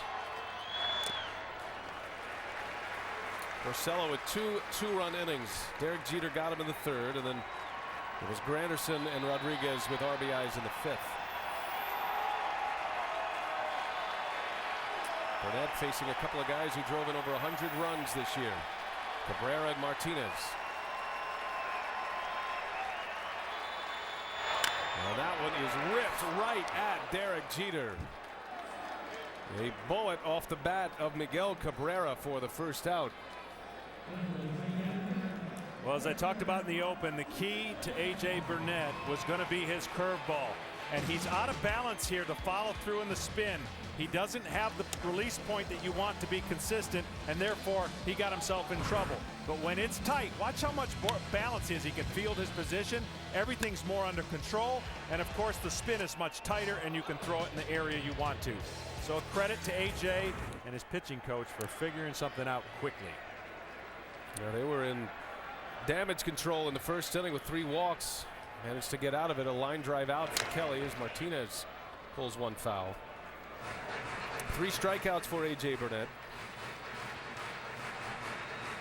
And a discussion between Girardi and Rothschild about moving forward with AJ Burnett. Not many times they go to the phone when you get an out. Yeah, there's not many. There's not many people not playing manager right now at home trying to figure out when the time is. He's done a great job. You got to tip your hat to AJ. Now you said, John, this could be a significant postseason moment for AJ Burnett. He called on that experience for the World Series in '09 in Game 2, and he's had some hard hit balls against him, but he's been able to navigate his way through this very good Detroit Tiger batting order. Martinez to Jeter. Nice easy hop for the Yankee shortstop. 2 gone for AJ Burnett in the 6th. Now the big moment in this game, Burnett walking 3 in the first inning. One of them was intentional. Bases loaded. Don Kelly.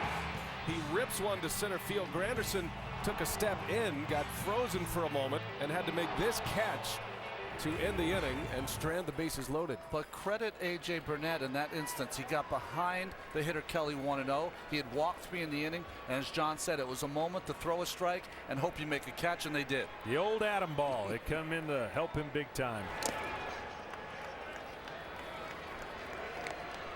And here is Don Kelly, 0 for 2.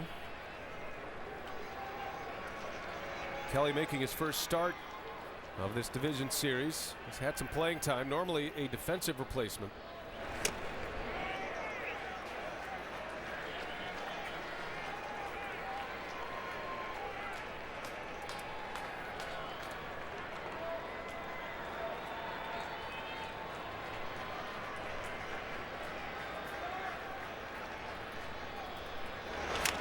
And Kelly with a base hit.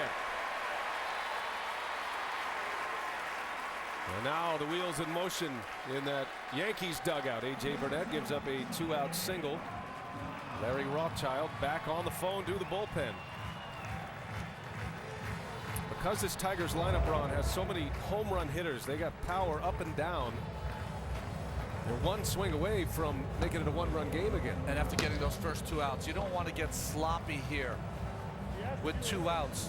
Mike Harkey, the bullpen coach, taking a peek at what Russell Martin going out to speak to AJ, maybe to stall, give their relievers a little more time. Well, one of the things he's done well out of the stretch, because it's more simple. He don't have to swing. He hasn't given up any hits with runners on out of the stretch. A leadoff home run and then a leadoff double. And that simplistic approach has helped him, but that might be it. So Joe Girardi in council with his coaching staff on his way to the mound. Girardi and Burnett on the mound have had some newsworthy moments, especially one in Minneapolis at Target Field late in the season. See what Joe Girardi wants to do, and he makes a call to the bullpen and look at the Yankees around him as Burnett will exit. Got to tip your hat to AJ Burnett, 5 2/3, giving up just 1 run. A pressure-packed start for AJ Burnett.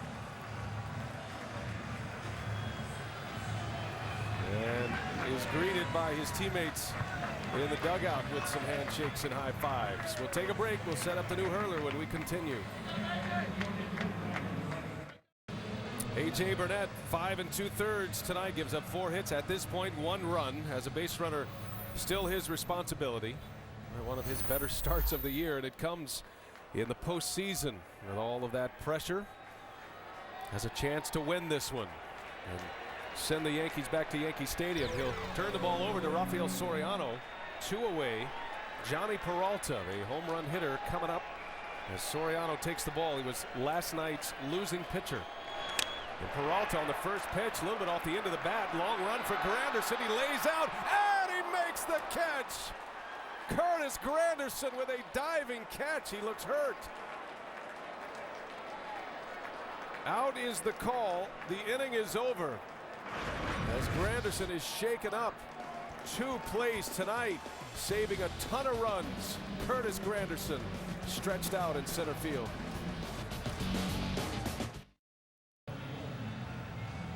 Yankees lead 4-1. Curtis Granderson, okay, ran off, back in the dugout. How about this play, Ron Darling? Well, a big swing, but the ball's off the end of the bat, and Granderson had to cover so much ground to finally get there, fully laid out, and catches that just in the end of the webbing of the glove.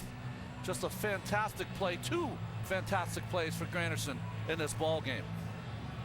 Well, how many runs has he saved? 3, maybe 4. Look at his reception from the Yankee dugout after that catch. Well, this adds to the notion when you've played and been with each other for 8 months that when you're in the postseason, it becomes almost like family this time in the dugout. Well, I would argue these guys are some of the toughest guys in baseball, not necessarily because of their physique, but because of what they have to deal with on a daily basis in New York. Because there's so much expected of them, and you're either a hero or a goat this time of the year. Well, a hero so far for Granderson. And a final hug there from A.J. Burnett. So Burnett finishes just 1 earned run in 5 2/3. Soriano gets out of the 6th. And now it's Phil Koch, the former Yankee, on the mound for the Tigers as we go to the 7th inning. 4-1 New York. The numbers for Koch during the regular season. Well, you see those innings pitched. He started out in the rotation, was never comfortable there, much more comfortable out of the bullpen. Throws about 4 or 5 miles an hour harder out of the bullpen than he did as a starter. Part of the Granderson trade, the trade between the Yankees and the Tigers, actually a 3-team 7-player trade. The Arizona Diamondbacks were involved in that 3-team deal as well, and all 3 teams in the postseason. That was a trade prior to the 2010 season. Well, Granderson has been on display tonight. Very familiar surroundings for him in center field at Comerica. With different circumstances, we talked to Joe Girardi. He might even have batted for Gardner in this situation, but you won't. You got to lead 4-1. He's your almost played a Gold Glove left field all season long. You want to keep that glove in the lineup.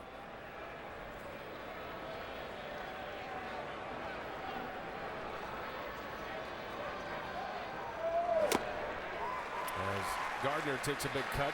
Whatever hurt Granderson on that dive, and he stayed down for a little bit as we went to commercial break, but eventually just popped right back up, and he jogged in, and he was all smiles. So maybe knocked the wind out a little bit, not sure.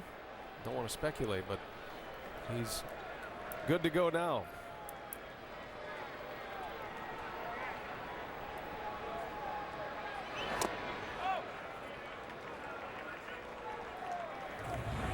All I know is you got to be going really fast to slide this far. About 9.6 feet on the slide. Yeah, look at Burnett's reaction. An inning ender for Granderson. He's had 2 inning enders tonight. Oh, no match for Phil Koch. Gardner, an easy strikeout for Koch. And 1 gone for the left-hander here in the 7th inning.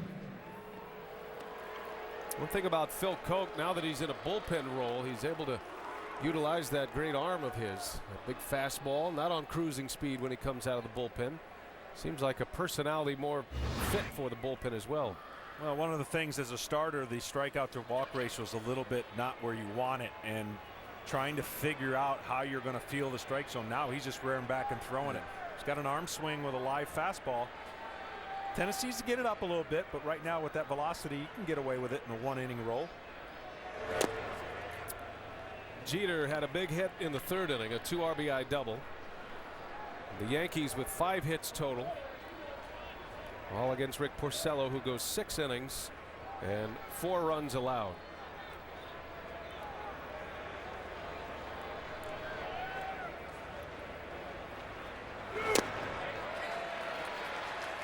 Well, the difference in this game might be the 2 fine plays from Granderson in center field.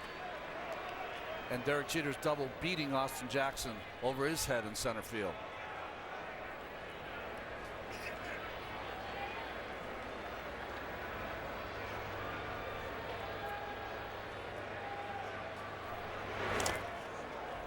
Well, Derek Jeter in the first half, he did not have the power stroke. He was a singles hitter in the first half. You would have never have seen him hit one over Jackson's head in this ballpark. But something changed when he went back to Tampa. When he injured the calf, he worked on his swing, came back with a lot more power. And Jeter able to hit one over the head of the speedy Austin Jackson. Put the Yankees on the board. It quieted down this sellout crowd at Comerica.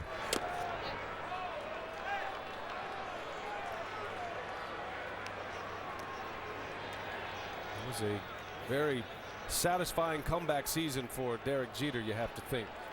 Everybody wondering about his bat, his production. Jeter ended up hitting .297.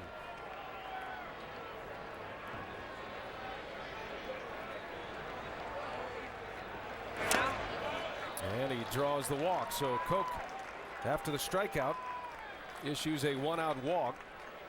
And here comes Curtis Granderson. Granderson has done some damage with his bat. He had an RBI double in the 5th inning, but it is his glove that will make headlines tomorrow. So every center fielder will tell you the ball right at you, over your head, is the toughest one to read. Granderson reads it properly, and this one's a tough read because it's off the end of the bat. Had to go a long way for that catch. Totally laid out, and a big play, defensive play for these Yankees.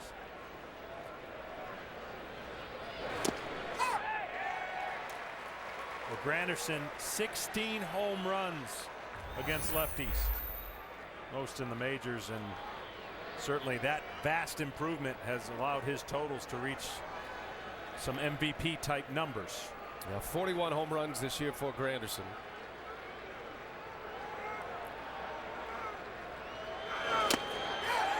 Now the two major questions that Granderson faced as a hitter when he was a member of the Tigers: could he hit lefties? Could he cut down on his strikeouts? Had a 30 home run season for Detroit in '09. And then traded to the Yankees his second year in pinstripes. It was only last year that they were thinking that they were going to have to platoon Granderson. They gave him 3-4 days off. He worked with a tutorial with Kevin Long, the hitting coach, and they changed and shortened his stroke, and he's become one of the fine power hitters in this Yankee lineup. 22 strike home runs to boot.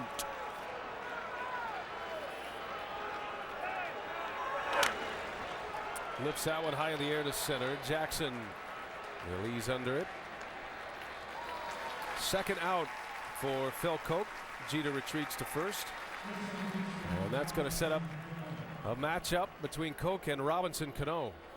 Phil Koch's got to be glad to have gotten in the game. I don't know if there's anybody that's warmed up more in the first 3 games than Phil Koch and not got in the game. So at least to get in and get that adrenaline rush, because if there is a game 5, I'm sure he could play a big part in some stretches where he's got to get some left-handers out.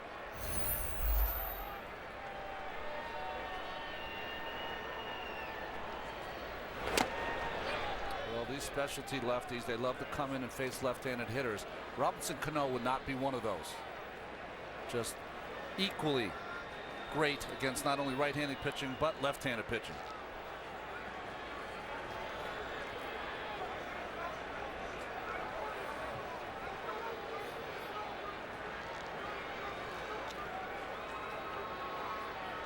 Robinson Cano hit .304 this year.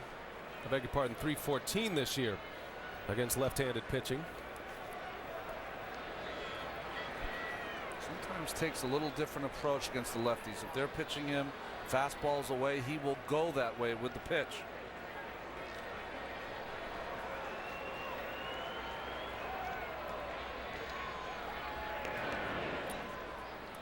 For Robinson Cano, as a pitcher facing a guy like him, he never looks off balance. He looks completely like it's just, he knows what's coming. He sits back there and his swing does all the damage. He doesn't have to generate much with his body. And when he does that to a pitcher, he puts fear. He's way too comfortable, Yeah, isn't he? way too comfortable. And he shows it. He's put up unbelievable numbers. Cano into center. And Jackson is there. A line drive out. Inning is over. Koch puts up a 0 in the 7th. Stretch time in Detroit. Yankees lead it 4-1.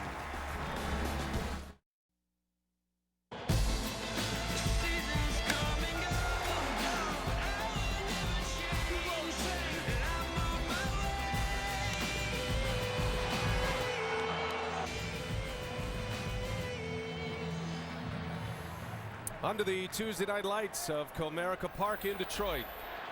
And we go to the bottom of the 7th inning. Time is running out for the Tigers. It is 4-1 Yankees. Rafael Soriano back on the mound. Avila the batter. Alex Rodriguez takes care of him. 1 pitch, 1 out for Rafael Soriano. He has 2 outs. He hasn't had to work much in this game. We've seen that a couple times, haven't we, in this game, John? With the Tigers down, they have not taken any pitches. They first pitch swinging. Santiago hit into a double play with Jackson on first base, and now Avila, hitting that first pitch, not trying to work the count a little bit to try to get on base. Well, look, when you're trying to get your first hit and you think sometimes you can rush the pitcher, no matter what the scenario is in the score, you think that's your best chance to feel good. The bat just looks a little slow through the zone, and so far he doesn't have much to show for it. Wilson Betemit takes a strike from Soriano. Betemit is 0 for 2. He has struck out twice in this game. He was at the plate with a runner at third base in the 4th. And Burnett struck him out with a curveball. That has been the hole in the swing for Wilson Betemit.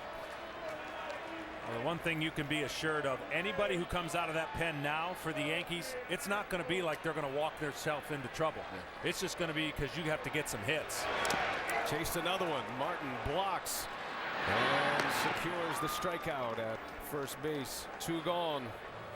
2 up, 2 down for Soriano. Say a reminder, you can catch all the action of the 2011 Major League Baseball Division Series on TBS. Join the postseason debate at MLBFancave.com and follow the action on Twitter with the hashtag postseason. Legends are born in October. Back to the top of the order, Austin Jackson with 2 away.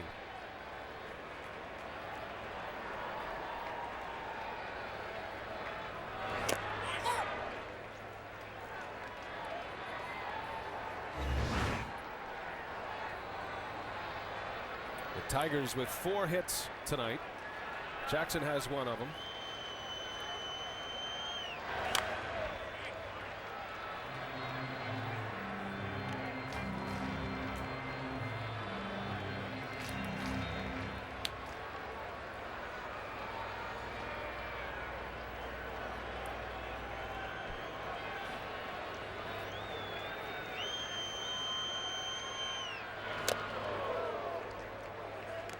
The Tigers were able to claw their way back into this series with a Game 2 victory, stealing away home field. If the Yankees win tonight, the Yankees get it right back. They answer, and they go back to Yankee Stadium for Game 5 Thursday. Out in front, in the infield, Cano wants it, and Rafael Soriano, 4 big outs for the Yankees out of the bullpen. Girardi has it to his late inning relievers. The Yankees lead 4-1.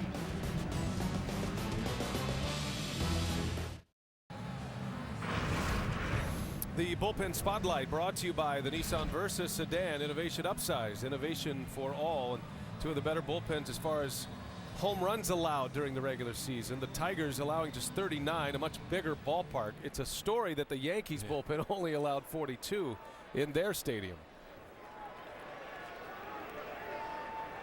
As we head to the 8th, don't forget over on TNT, the Diamondbacks and the Brewers are at it. That is an elimination game for the Diamondbacks. The Brewers can advance to the NLCS with a victory tonight in Phoenix. It is 3-1 Arizona in the 4th inning. That ball game over on TNT. And here on TBS, we move into the 8th. Alex Rodriguez leads off. Phil Koch for his 2nd inning of work.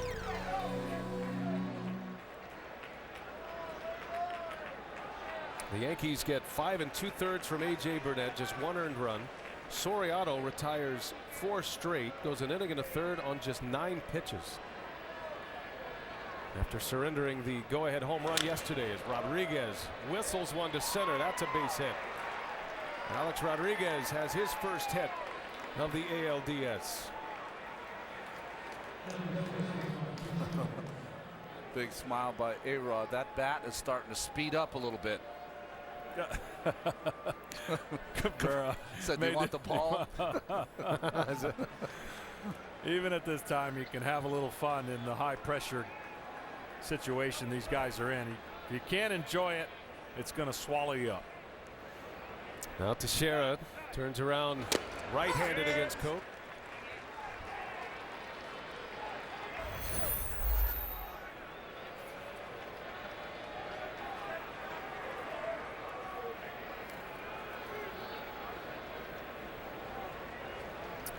Phil Coke trying to keep the Yankees at 4. Looking ahead to the bottom of the 8th inning, the Tigers will have the big part of their order coming up. 2, 3, and 4. It's Santiago, Delman Young, Miguel Cabrera. If anybody gets on, Victor Martinez. And that's the part of the order that Leland wants to get something done in the bottom of the 8th.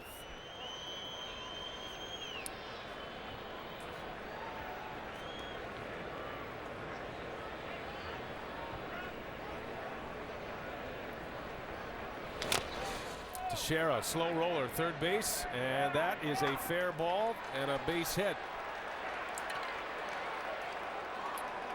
Don't understand that play by Bedemeat. If you're not going to make the play at first base, let that ball bounce, stand behind the base. Maybe it'll take 1 kick left of the bag. All right, chopper off the plate. Normally these have some spin on it, and this ball actually went the other way, hitting the cutout. It did. Right on top of the plate, hit the cutout and went the other way. You rarely see that. It always goes the other way. Right, toward the dugouts. But once Bedemeat saw that bounce, he had to put a glove on it so it didn't get by him. So an infield hit, first and second now for the Yankees. One thing you also see at other stadiums, there's a little patch of dirt between the foul line and the grass. Yeah. Here, the grass goes right to the foul line. Just very little room for that ball to get in that gutter and kick left. There'll be a little press conference with the grounds crew today after the game. That's a break for Teixeira. His second hit of this postseason. Nick Swisher with 2 on. Well, the task is tough enough for the Tigers down 3 with David Robertson and Mariano Rivera ahead. Imperative that Coke keeps the Yankees at 4. Meanwhile, New York, they certainly know they can deliver a knockout punch here in this 8th inning.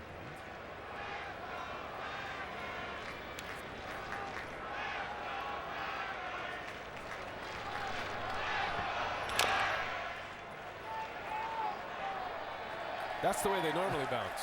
That one stayed foul.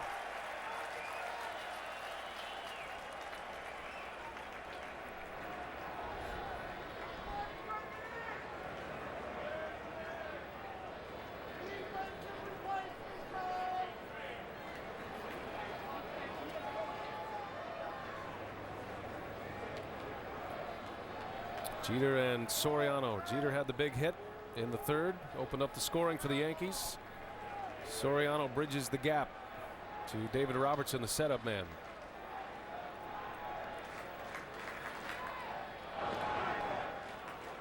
Swisher looking for a big hit in the postseason, starting to develop as a story for him in his postseason career. He is 0 for 28 with runners in scoring position.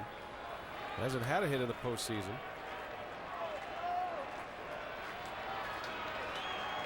Has postseason experience with the Athletics, the White Sox, and now the Yankees. And there is that base hit. Rodriguez around third will stop there. The bases are loaded for the Yankees. 3 consecutive singles against Phil Coke. Well, you can see Peralta shading up the middle. Just a huge hole between Betemit and Peralta. And Swisher sneaks it through. Bases loaded, nobody out. And Jorge Posada, the scheduled hitter, but Girardi is going to bring him back. And he is going to give an at-bat to one of his young prospects who made this postseason roster with a late surge, Jesus Montero. Powerful right-handed hitter. One of the top catching prospects in the Yankees system, and that's going to force a move from Jim Leyland. So Leyland will play the matchup here. Koch is done. He'll leave with the bases loaded. And the Yankees maybe one swing away from putting this one away in the 8th inning. You never know. It's going to be Albuquerque in the game. We'll take a break. We'll take a look at Albuquerque when we come back.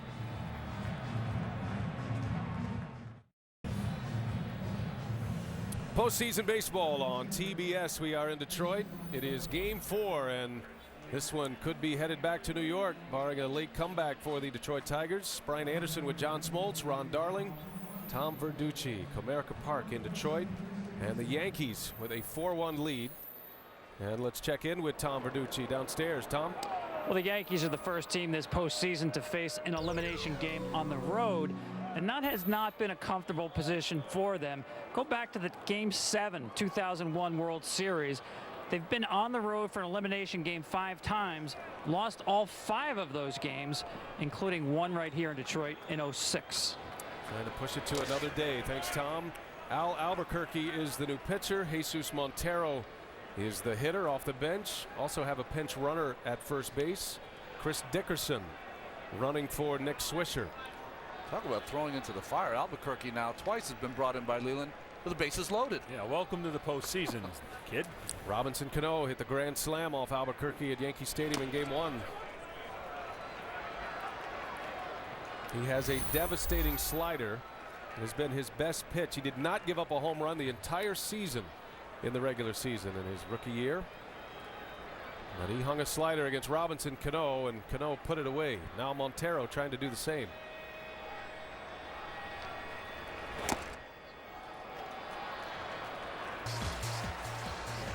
Well, on the 1-0 pitch, another little slider in the middle of the plate. It didn't do anything, and just a long home run grand slam for Cano, who now has 4 grand slams to go back to the regular season, his last 7 at bats. The 21-year-old Jesus Montero. Well, he did some damage. That's a balk. Albuquerque called for a balk by the home plate umpire.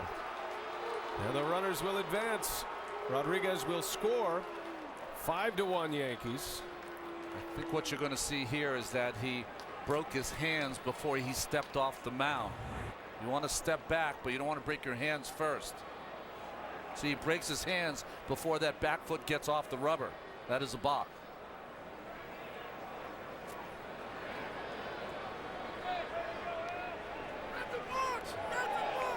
What you have to do is you step off the rubber, then you break your hands. Big cut by Montero, and that's something every pitcher knows. I mean, it didn't look like much, but it was called immediately. No argument. It was enough, and you didn't see Jimmy Leyland going out, so that gives you the best indication. Interesting, the rookie Montero swinging 3-0.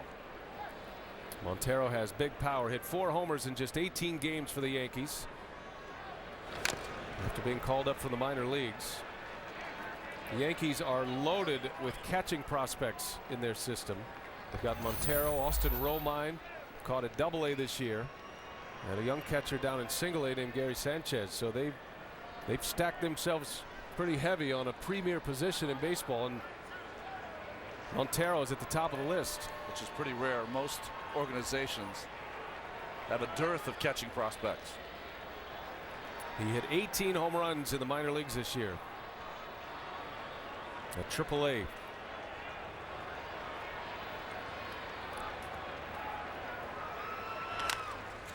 And that gets by Betemit. That's a base hit. In to score is Teixeira. They will hold Dickerson as Jesus Montero in his first postseason at bat comes up with an RBI single, and the Yankees now lead it 6-1 over the Tigers. Well, Bettermeat in just enough topspin on this baseball as it eludes him, goes right over the top of his glove after the dive. Montero's one of those guys that hits the ball awfully hard, had a lot of topspin, got by Bettermeat, and another run for the Yankees. So a balk and an RBI single. 2 more runs are in. 6-1 New York. Still nobody out as Russell Martin takes one upstairs. I guess there has to be some concern for Jim Leyland about Al Albuquerque. You know, he's given up his first balk. He gave up his first home run, which is a grand slam. A young pitcher in his first season who was lights out, had so much success during the regular year, and has had none in the postseason so far. Well, 2 tough situations to come into. No room for error. I highly doubt a lot of those situations happened in the regular season, but there's a different breathing method. There's a different thing that goes into squeezing the baseball. The freedom of throwing a baseball in the regular season is a little different than the postseason. Pitching coach Jeff Jones going to come out and settle down his rookie right-hander.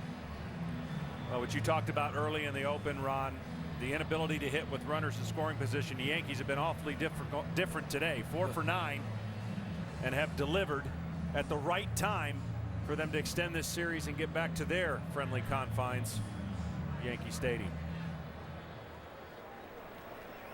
Yankees one of the better winning percentages at home in the big leagues this year. They were 52-29 in their home stadium.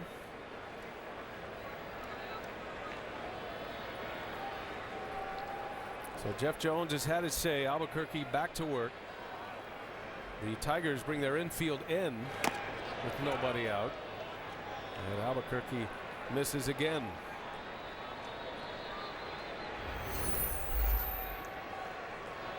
Montero was swinging 3-0. Will Martin swing 3-0?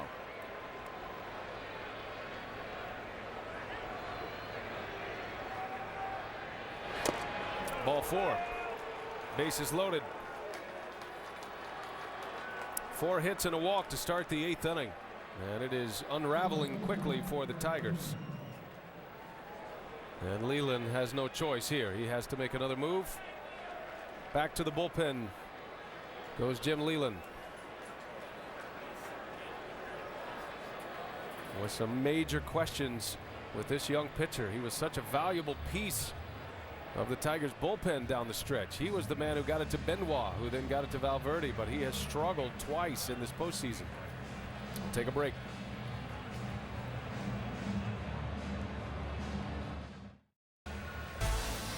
The MLB postseason continues tomorrow with the National League Division Series. Coverage begins on TBS at 5:30 p.m. Eastern with MLB On Deck, presented by Chrysler. The Phillies and the Cardinals, it'll be Roy Oswalt against Edwin Jackson. That's at 6 o'clock on TBS. That'll be game 4. Cardinals down 2-1. The Brewers and the Diamondbacks, if necessary, game 4 at 9:30. If there's a single game, MLB On Deck at 7:30 p.m., followed by Phillies Cardinals. So we'll see how it goes with the Diamondbacks and the Brewers, who are playing right now on TNT. Daniel Schlereth, the new pitcher. 5 batters in this inning, 4 hits and a walk. Still nobody out, and the bases loaded for the Yankees, and it is 6-1 with Brett Gardner coming up.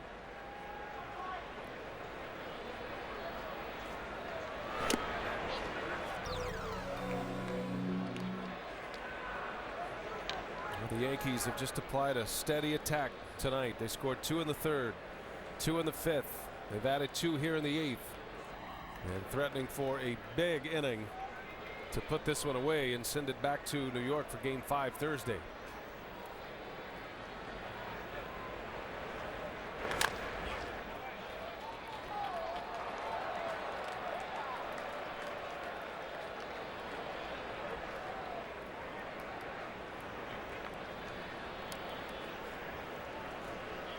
Gardner has a hit tonight. He's 1 for 3.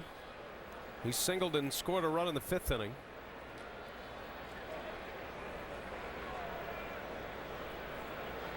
Now with 4 hits, in 4 games of this American League Division Series.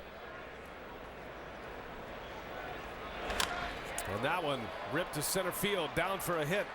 In to score, Dickerson. Montero will be held, and the line keeps moving. A snap throw to third. Montero is back safely. Base is still loaded. Another run is in, and the Tigers are having a hard time getting an out in this 8th inning. Yeah, this is a situation right here. We're playing loose. Everything feels good. Another base hit, and if you're the Yankees, you're kind of hoping that you don't have that day off tomorrow and you can just keep going and keep motoring, but there will be a day off tomorrow. Each team will refocus and try to establish themselves in a better way come game 5. How about another RBI for Gardner? The money in this series. Even Rafael Soriano has a bat in his hands. So here's Jeter back to the top of the order. 6 consecutive base runners for the Yankees.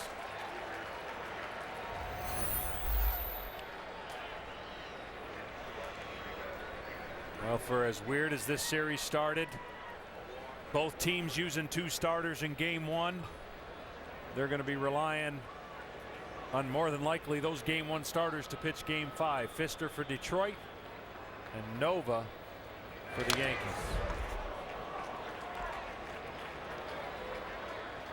They used 2 starters, but 2 of them actually were relievers. Technically relievers, right. That's right. Bullpen appearances by Nova and Pfister. Pfister, you look at his numbers from that game, and not indicative of how he pitched. I thought he pitched a pretty decent ball game until he ran into trouble at the end, but I think the Tigers are very confident with Doug Pfister and what he's able to do to the Yankees. Well, those numbers look bad at the end because of the grand slam by Cano off Albuquerque. Did he go? No, he didn't, says Ted Barrett.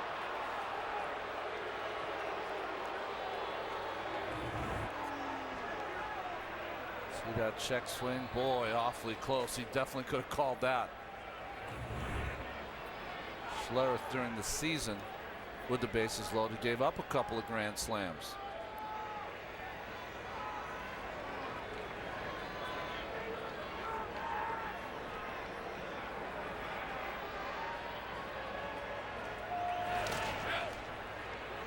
And Jeter able to check it again. 7-1 New York. The first 3 runs that have scored in this inning, the run so far, belong to Phil Koch, who goes an inning plus. He worked a scoreless 7th. Did not get an out in the 8th. Jim Leyland said Justin Verlander was done for the DS. You wouldn't see him again until the ALCS. We'll see about that.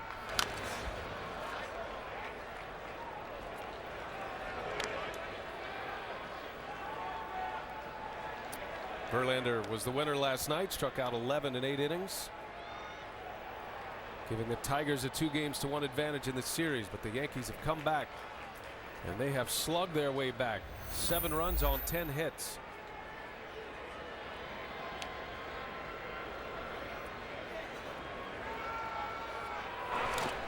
Jeter does swing at that one.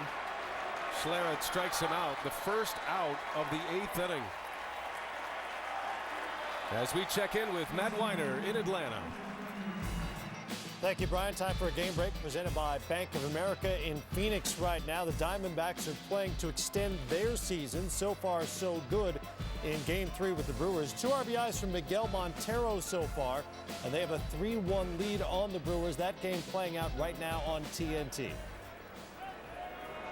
Thank you, Matt. Josh Colmenter and Sean Markham. A couple of starting pitchers who get outs. Very unusual manner. Not the overpowering stuff either way. Markham and Colmenter. Good ball game going in Arizona. Granderson takes a strike. Both those pitchers have outstanding changeups. Kind of pitch backwards sometimes. Using that good breaking pitches early in the count, finishing off hitters with their fastball. A lot of Tigers fans certainly connected to the Arizona Diamondbacks through Kirk Gibson, D-backs manager. Alan Trammell. Alan Trammell is bench coach. Yeah, you bet. You Boy, can't walk 5 feet at Comerica Park without seeing a Kirk Gibson image. Avila has taken a beating. He's hurt his knee already, and this one right off the top of his kneecap. I don't care how much equipment you have on, that hurts. I guarantee you there was something said in that Yankee clubhouse similar to, hey boys, we got to go home. We might as well take a team with us. And if the Tigers are going to go back to New York, they're going to bring some extra luggage because they want to go out west if they're going to continue their season. So Yankees either way going home knowing they're going to stay there one way or the other. They're going to win and keep playing at home. But at least they forced the team to come home with them so far. Bases loaded for Granderson. And able to lay off.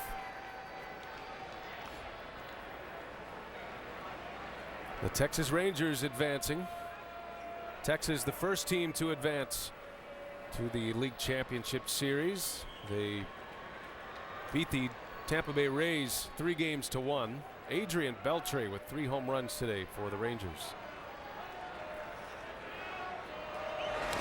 And when you asked Joe Girardi about his struggling offense, he was quick to give you the numbers on Adrian Beltre, Ron. 1 for 11 prior to today's performance, the 3 home run game.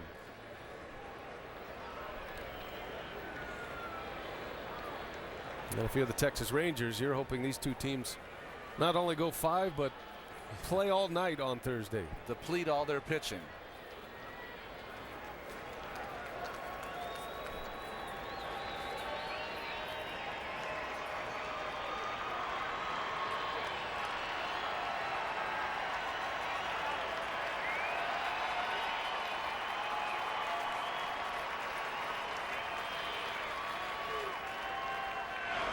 And that gets away, bounces over the net and into the stands.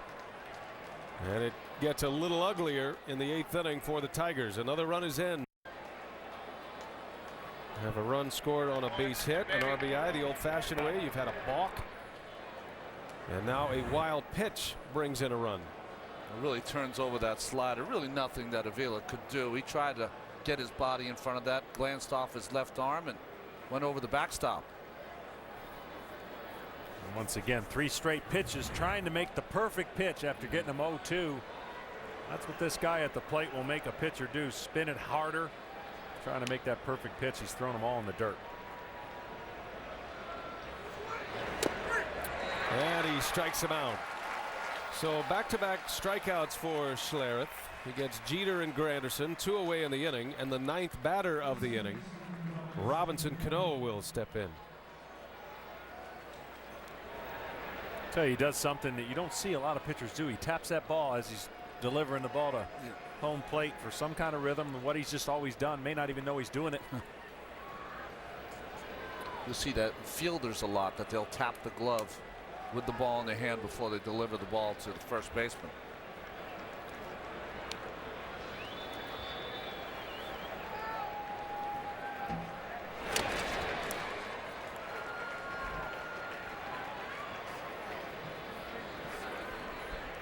Robbie Cano is 0 for 3.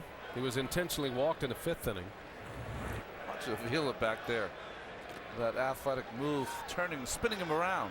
Just made a friend out of Dan Isonia. I can guarantee that. Took one right off his arm.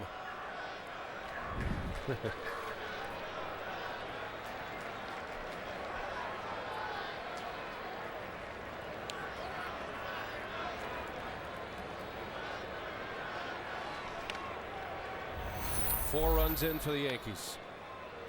First 4 batters reached via hits. Then there was a walk and then another hit. 6 consecutive base runners to start the inning. And a little jam shot. Cano drops one into left field, and this will bring 2 in as Robinson Cano with 2 RBIs, and the Yankees are pouring it on in the Motor City now. 10-1 New York. Cano now with 8 runs batted in the 4 games of this ALDS. Leland is on his way to the mound, and the fans are headed for the exits.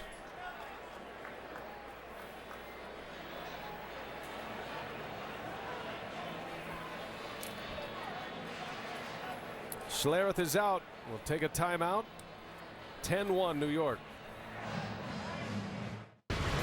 Hi, everyone. Matt Weiner in Atlanta with this game break presented by Bank of America. Right now on TNT, the Diamondbacks, trying to fight off elimination by the Brewers. A couple of RBIs already by Miguel Montero, and rookie Josh Colmenter has limited the Brewers to just a single run on 2 hits through 5. 3-1 Arizona in the 5th from Phoenix. And again, this game happening right now on TNT, guys. All right, Matt, thanks a lot. Looking down at Comerica Park, downtown Detroit, the Yankees, a 10-1 lead. Ron, you talked about this in our open today, and Joe Girardi calling on his big hitters, his superstars, to deliver, and they have so far. We chided them before the game that they had to do better, and they did, of course. Jeter with a couple RBIs on that big double, Teixeira with a run scored, and another RBI by Rodriguez, 3 in this series. The Yankees have scored 6 runs in this 8th inning on 6 hits. And the new pitcher, Ryan Perry, Alex Rodriguez, a swing and a miss. A lot of good arms in that pen. Can they hone in the stuff when it counts the most here coming into game 5?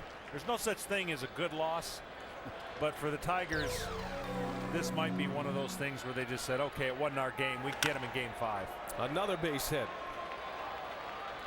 Well, the Yankees look like they cannot be finished off here in this 8th inning. Wow. Well, you've seen a lot of inexperience coming out of that bullpen for Jim Leyland. But the one thing you do not like to see is Rodriguez, who has struggled this entire series. That bat speed is now starting to quicken. He's starting to get hot, getting a little confidence, and that's not a good thing for the Tigers. Alex Rodriguez 0 for 12 prior to this inning, and now 2 hits in this inning. Has 3 runs batted in. He had a sacrifice fly and an RBI in the 5th. And the beat goes on for the Yankees. A relentless offense, and in their full force here in this 8th. Well, you have to believe Yankees fans are glad to see this. Their offense was in question. They had a big game in game 1. Really, it was Cano and Gardner in game 1. But the Tiger pitching staff, and Justin Verlander is a big part of that, of course, yesterday, shutting them down for games 2 and 3, and now unloading on the Tigers today. 10 runs, 12 hits. And I think most people are going to think that they came out of their cocoon in this game. Don't forget that yesterday's game off, Verlander had some of his best stuff. They did get 4 runs off him, so I think part of that process started yesterday.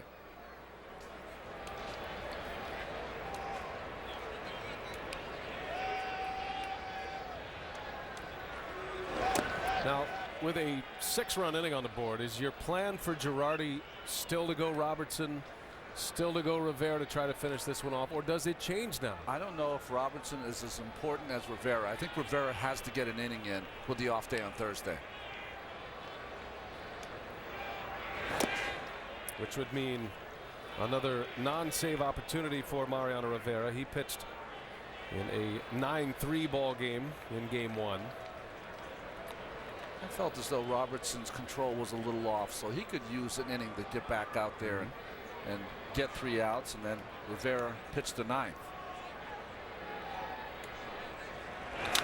Teixeira rips one right field. Kelly, playing deep, is there to make the catch, and this inning is finally over for the Tigers. But the Yankees, big damage. 6 runs in the 8th. They lead 10-1.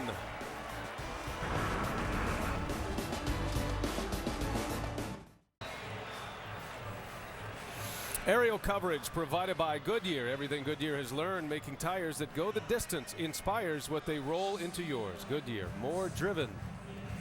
A marathon half inning. The Yankees score 6 runs on 7 hits.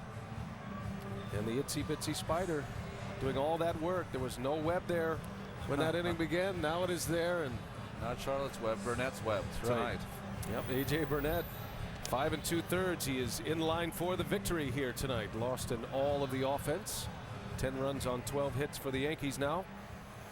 And Girardi has made his move. How about that 8th inning though? 6 runs for the Yanks. Tigers had to use 4 pitchers. It lasts over 35 minutes. Yankees hitters 3, 4, 5, 6 last night. 0 for 14. Tonight they had 5 hits in the 8th inning alone. And that means Girardi can go with Phil Hughes to get him back on the mound. And perhaps Phil Hughes to finish it. You never know. We'll see how Girardi goes. Phil Hughes dealing with some back spasms when he finally came back.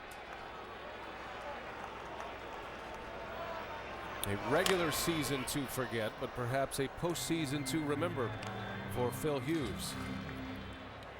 Now, Phil Hughes was up early in this game. A.J. Burnett struggling a little bit in the fourth inning. A lot of time between warm-ups in this one. Santiago gets a piece of Russell Martin.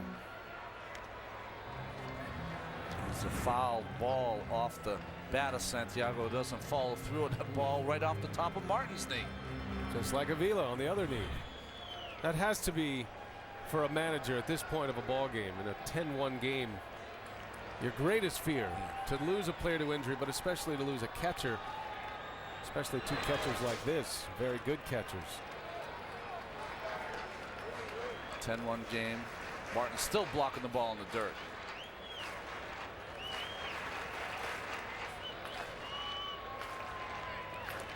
Each crowd has had an opportunity to get into one game each. And now the Yankees will have that third game, which they worked so hard to get home field advantage to flex their muscles. Santiago strikes out. Martin makes the play to secure the strikeout at first base. Boy, what a good catcher he is. Bouncing around, making a play. The oddity of this series already, I know game fives are always get what you get, and it doesn't always go to a game five. But Mariano Rivera has not gotten a save in only 2 series. They lost both those series. This could be the first where he doesn't get a save and his team moves on. Because when you think of the Yankees, you think of Mariano Rivera at the end of the game, and there hasn't been 2 of those victories yet for the Yankees where he's had to come in and get huge outs.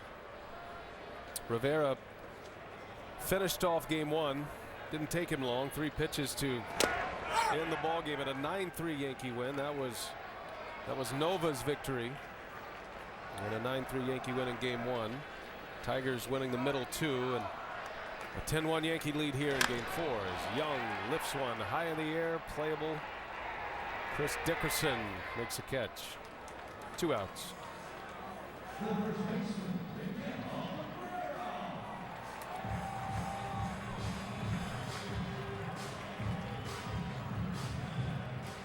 Ivan Nova back on the mound. He'll have the start in game 5, barring a miraculous comeback by the Tigers.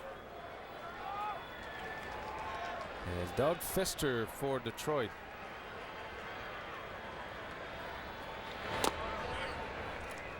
Miguel Cabrera 0 for 2 of the walk. There's Ivan Nova.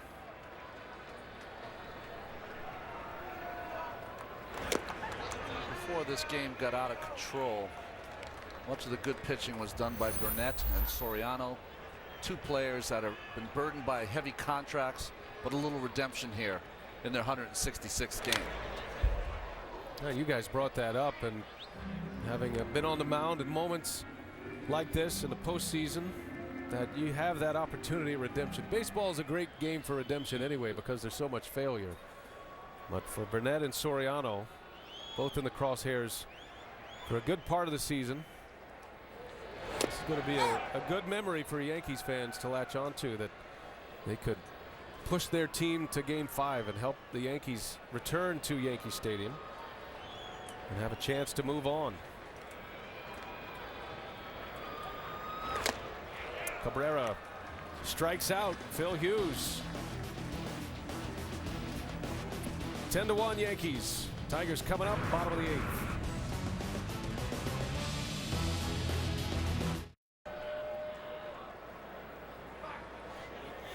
Now TBS next, don't miss it. Conan next after MLB postseason coverage only on TBS.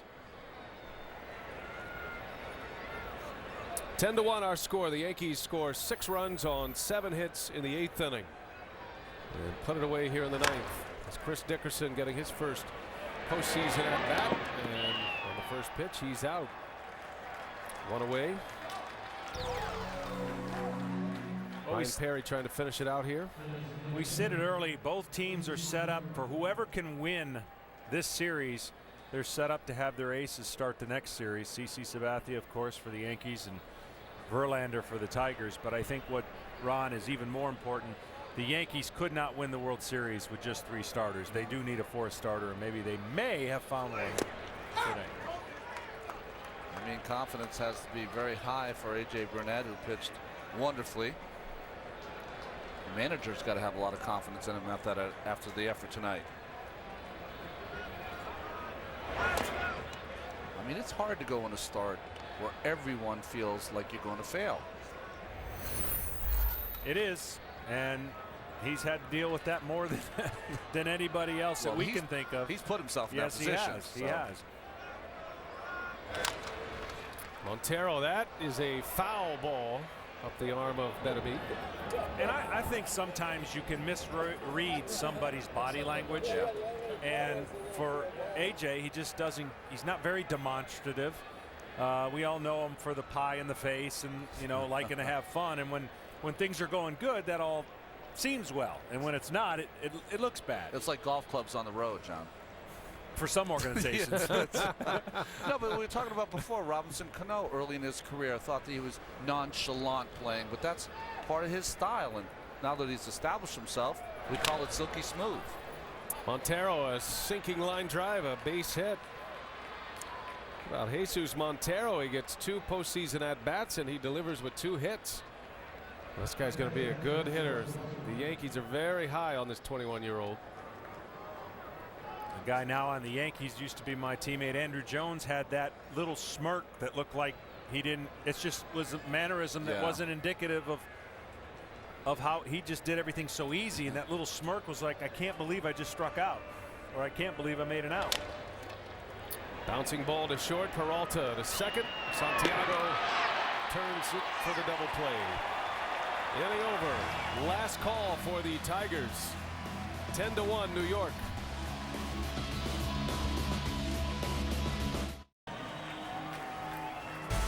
The MLB postseason continues tomorrow with the National League Division Series. Coverage begins on TBS 5:30 p.m. Eastern with MLB On Deck, presented by Chrysler. At the Phillies and the Cardinals, Game 4, that's at 6 o'clock. Brewers, Diamondbacks, if necessary, Game 4 at 9:30. And if there's a single game, MLB On Deck at 7:30 p.m., followed by Phillies, Cardinals. 10-1, bottom of the 9th. And our final trip here to Comerica Park in this American League Division Series. And these 2 seats are reserved. Sparky Anderson, in honor of the great Tiger manager, World Series winning manager, and the legendary Ernie Harwell. And both passing away recently. Ernie Harwell a couple of years ago, Sparky Anderson this past offseason. 2 of the legends here in Detroit. Sparky Anderson, the first manager to win World Series in each league. And Ernie Harwell, a great mentor to any broadcaster who works. And that's a nice touch. They leave those 2 seats vacant for every game, including postseason games here at Comerica. Boone Logan is the new Yankee pitcher.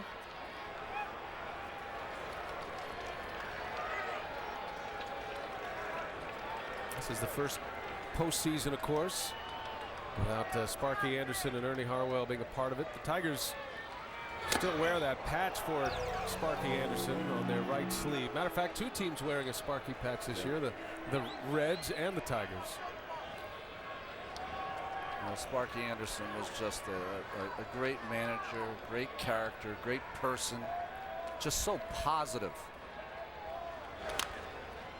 I went to the Hall of Fame with my son Jordan, and we met Sparky Anderson, and I introduced him, and he said, you know, son, the first time I saw your father playing in college, he was playing against Purdue, and he listed all my stats in the first game, all my stats in the second game. And my son said, Dad, did he get any of that stuff right? I said, he got every single thing right.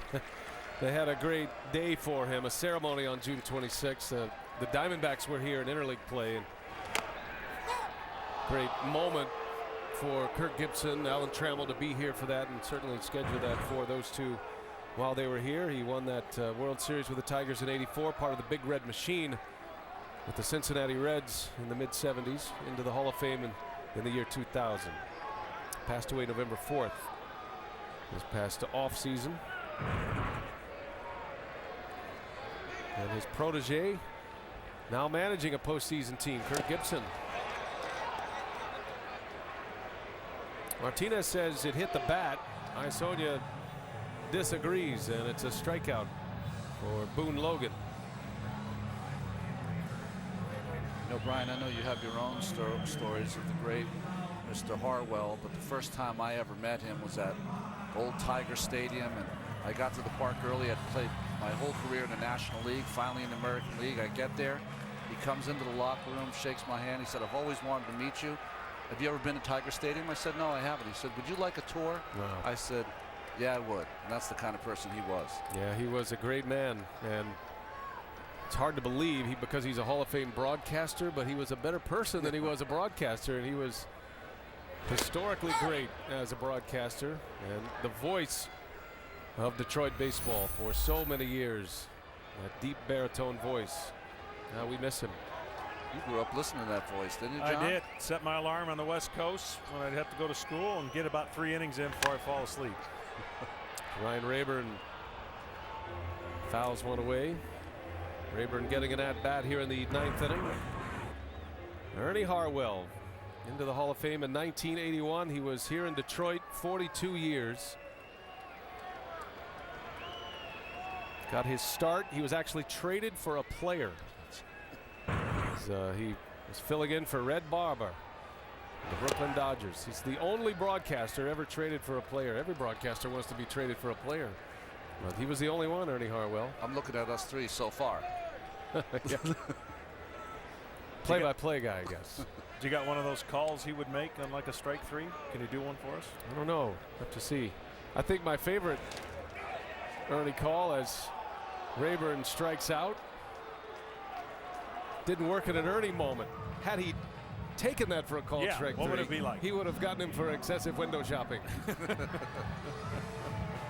was a good setup, John. 2 outs in the inning. And here's Johnny Peralta.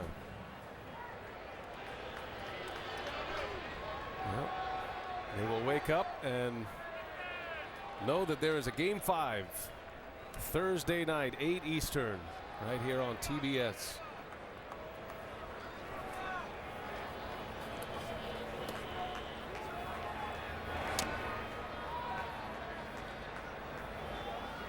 A 6-run, 7-hit 8th inning.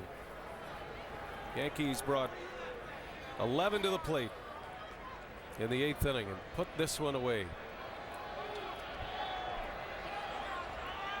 Well, if you're nervous about weather predictions, and as you should be maybe in New York, it calls for sunny and 65. So maybe bring an umbrella. They haven't been able to get it right while we were there. Oh, that's all. Even on the sunny day on Sunday, it rained. Rained on a couple of Yankees rallies, actually.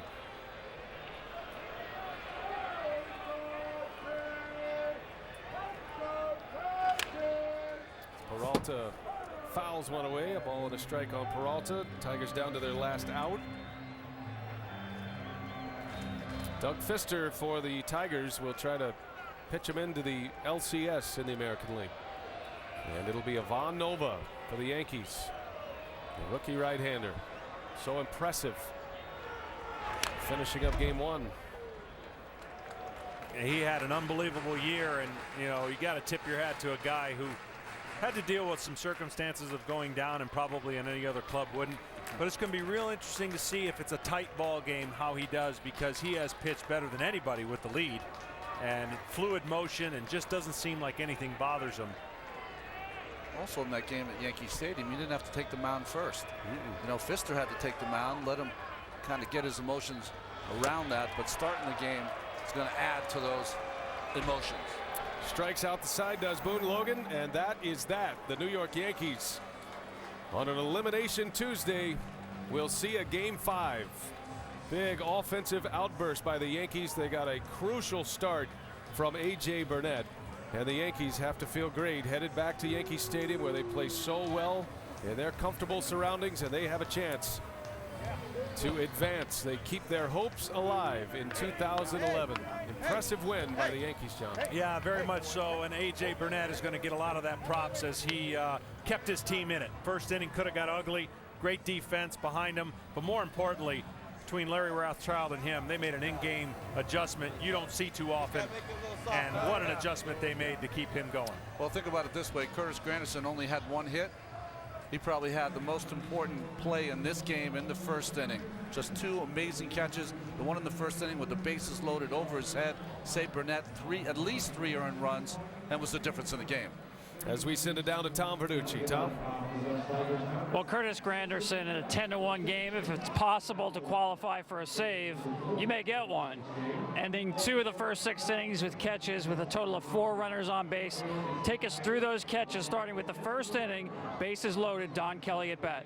Don Kelly put a great swing on the ball to the middle of the field and hit it really hard. And talking to Andrew Jones, probably one of the greatest center fielders, he said that's one of the toughest balls too, because you don't know if it's going to fall in front of you or take off like it did, and somehow was able to stay in the right spot and make a play on it. 6th inning, Peralta hits a ball, looked like it came off the end of the bat. Tell us about that catch. That was an interesting one because I was a little bit out of position, partly because I'm playing the odds of where I think he's going to possibly hit it, and then Gardner's out of position as well. The ball hung up a little bit longer than we thought it was going to, and I was able to go ahead and extend long enough to be able to catch it. I knocked the wind out of it. That's the reason why I ended up staying down so long. I also have to mention the double. At the time, it was a 2-1 game when you doubled in a run for the Yankees. How important is it that everybody in the lineup had a hit as you go into a Game 5? Very important. I think the big thing as the game went on, guys continued to get better at bats out there. You have to give Porcello credit because he pitched great throughout the game and had us off balance, and guys stuck to their plan, were able to make adjustments as the game went on, and got a couple hits to fall as the game went on. Now look ahead now to a Game 5 at Yankee Stadium with Ivan Nova on the mound. Hey, he's been great for us all season long. Don't expect anything different for him out there 2 days from now. At the same time, Detroit's going to come. They're going to get a day off. They're going to be energetic and ready to go too. Curtis Granderson, thank you. Thank you. Back to you. All right, thanks a lot, Tom. He does it with a smile. He beats you with a smile, Curtis Granderson. And he does big damage to his former club, the club that brought him to the big leagues, the Detroit Tigers. The Yankees, even this series, had 2 game apiece, and we are headed for a Game 5. Nothing like a Game 5 in the division series, and that's where we are headed Thursday. Our final score tonight, the Yankees win it 10-1 over the Tigers. Right now on TNT, Game 3 between the Brewers and the Diamondbacks ongoing. For Ron Darling, John Smoltz, Tom Verducci, and the rest of our crew, I'm Brian Anderson saying goodbye from Detroit. TBS is your exclusive home for the entire division series and the National League Championship Series. We'll see you in New York on Thursday. Now after the break, we'll send it to Matt Weiner in our Atlanta studio. So long from the Motor City, everyone.